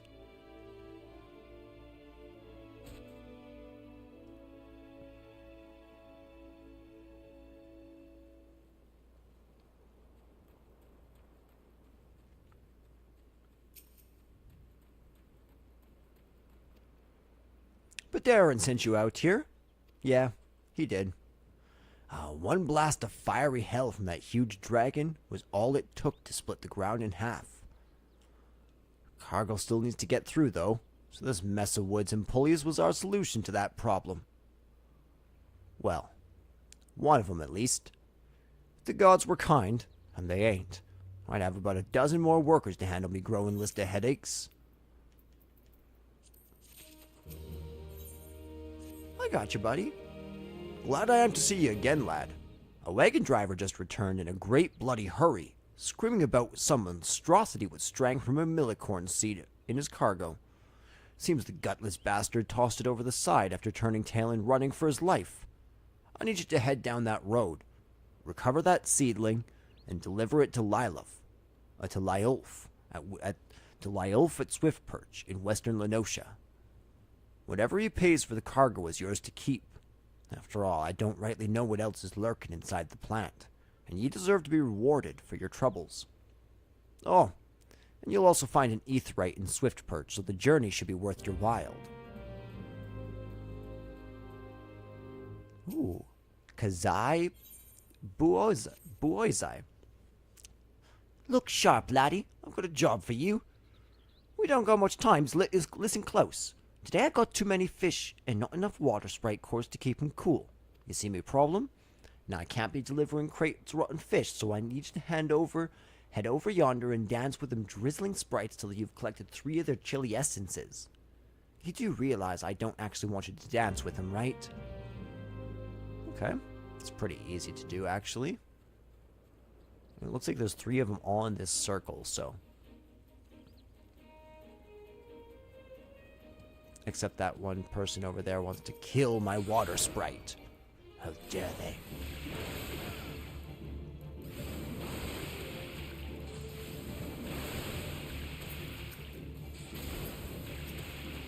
That person doesn't know it, but they've made a rival this day.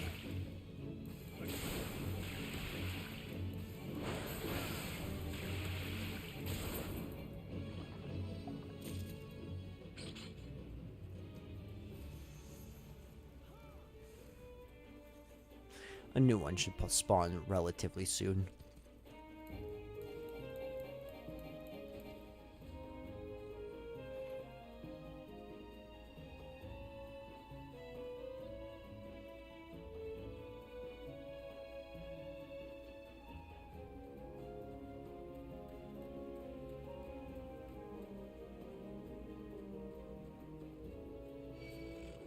You want to go, Jackal?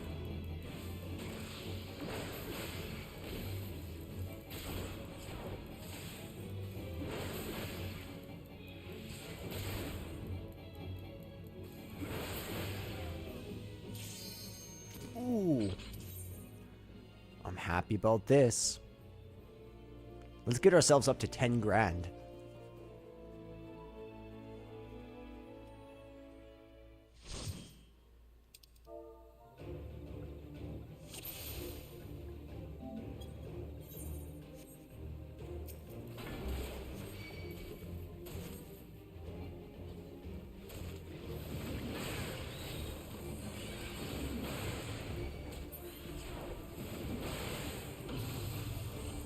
Well, I don't want to be stunned. Come on. It may take some coercion to draw that one from the mist.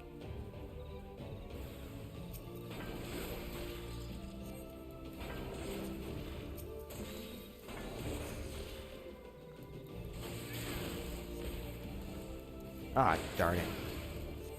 I thought for sure I could just stun him before he put that up.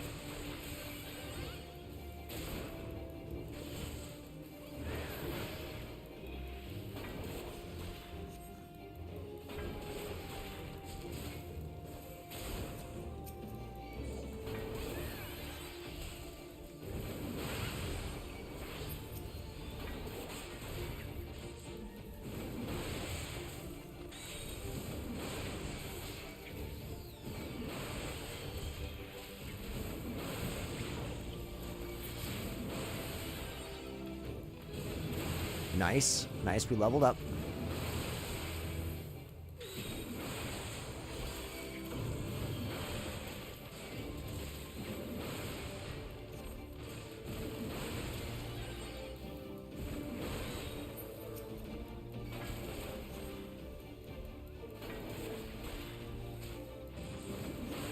There we go. Now they're out of the pollen. And we got him. GG, friends.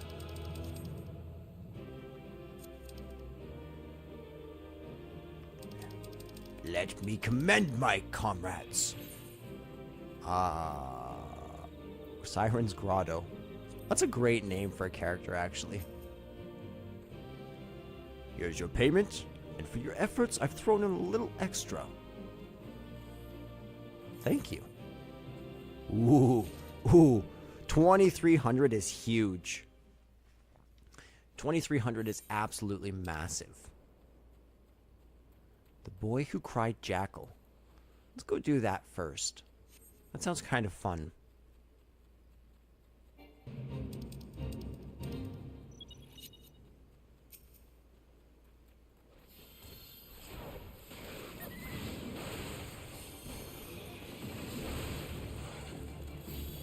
Ooh, we got a buddy boy here. Is it our rival? Maybe it is.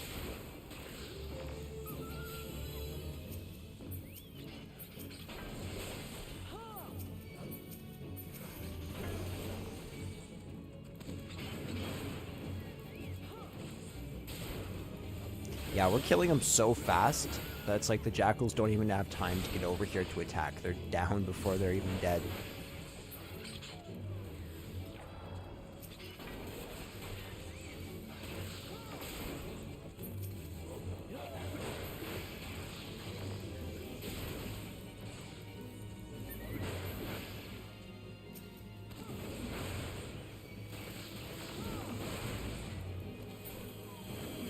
think that might have beaten... Yep.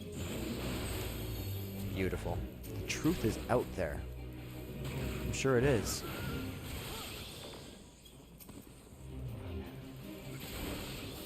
El Chupacabra. He is legend.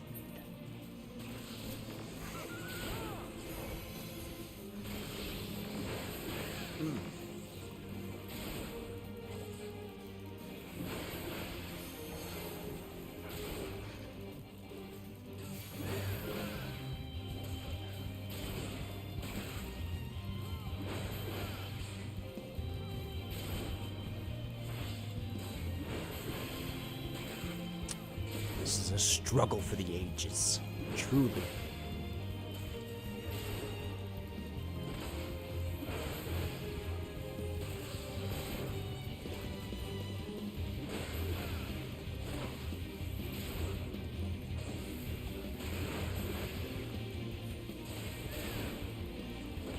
Oh man, this guy is actually going down slower than I would hope.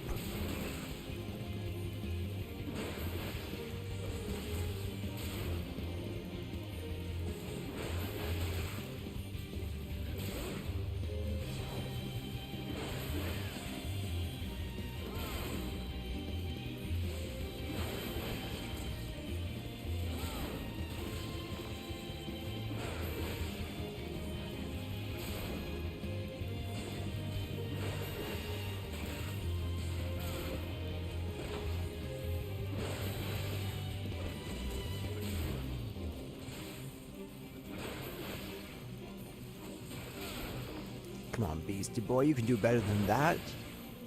Come on, Beastie Boy. You can do better than that, Kaiba. Hey, Yugi Boy. Hey, Chupa Boy.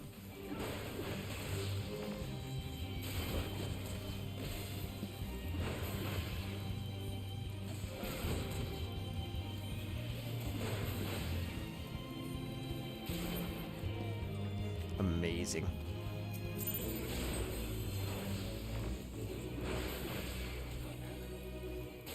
That was a absolutely hideous mount. I want it. Okay, so I think that's all I can... Wow, there is another one. Stinging back. So I can't quite do this one quite yet, but I can do the Million Corn Seedling.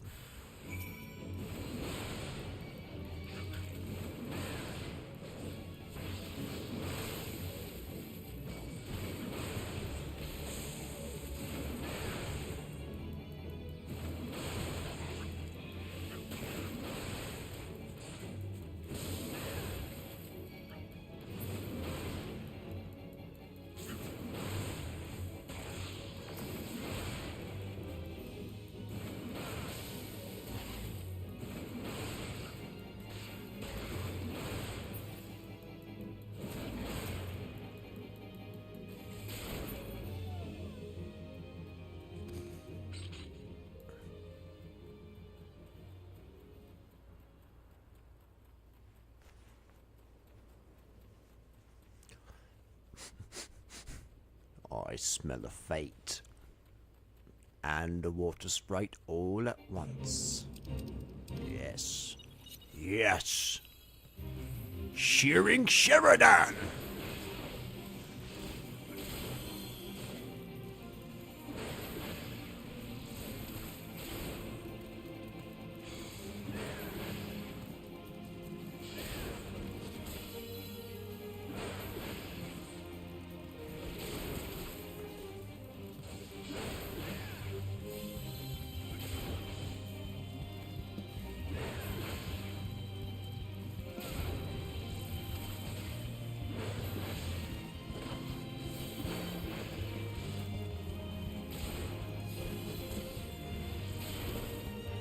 Pretty quick, yep.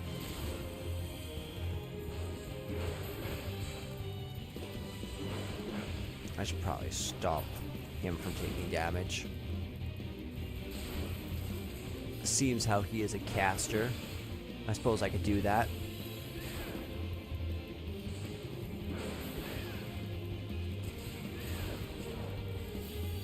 Now, I figured out that if you do... You can get 2 maims out of a berserk if you start with a maim. Which is always good to remember. Okay, so that was a fun little fate. I think we're sitting at something like 35 now.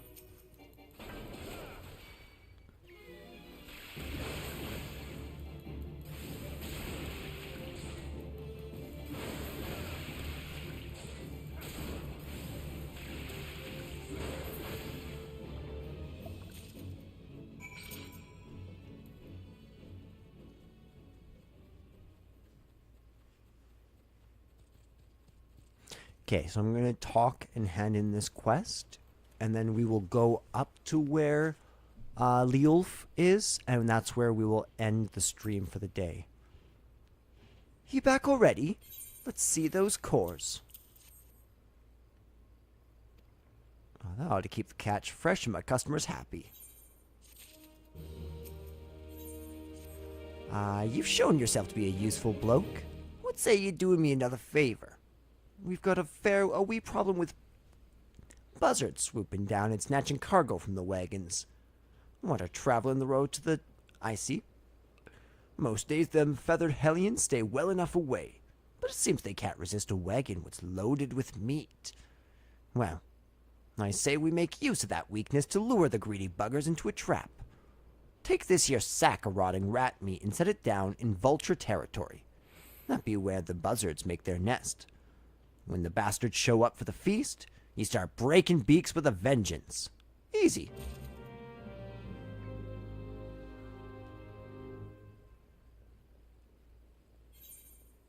Okay, so that's up there.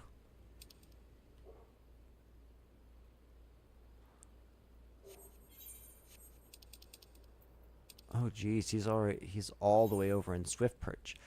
Okay, so this will be where we exit the game and end for the day. Thank you all so much for watching. I had an absolute blast with you. We covered an absolute veritable massive ground today, and hopefully we'll continue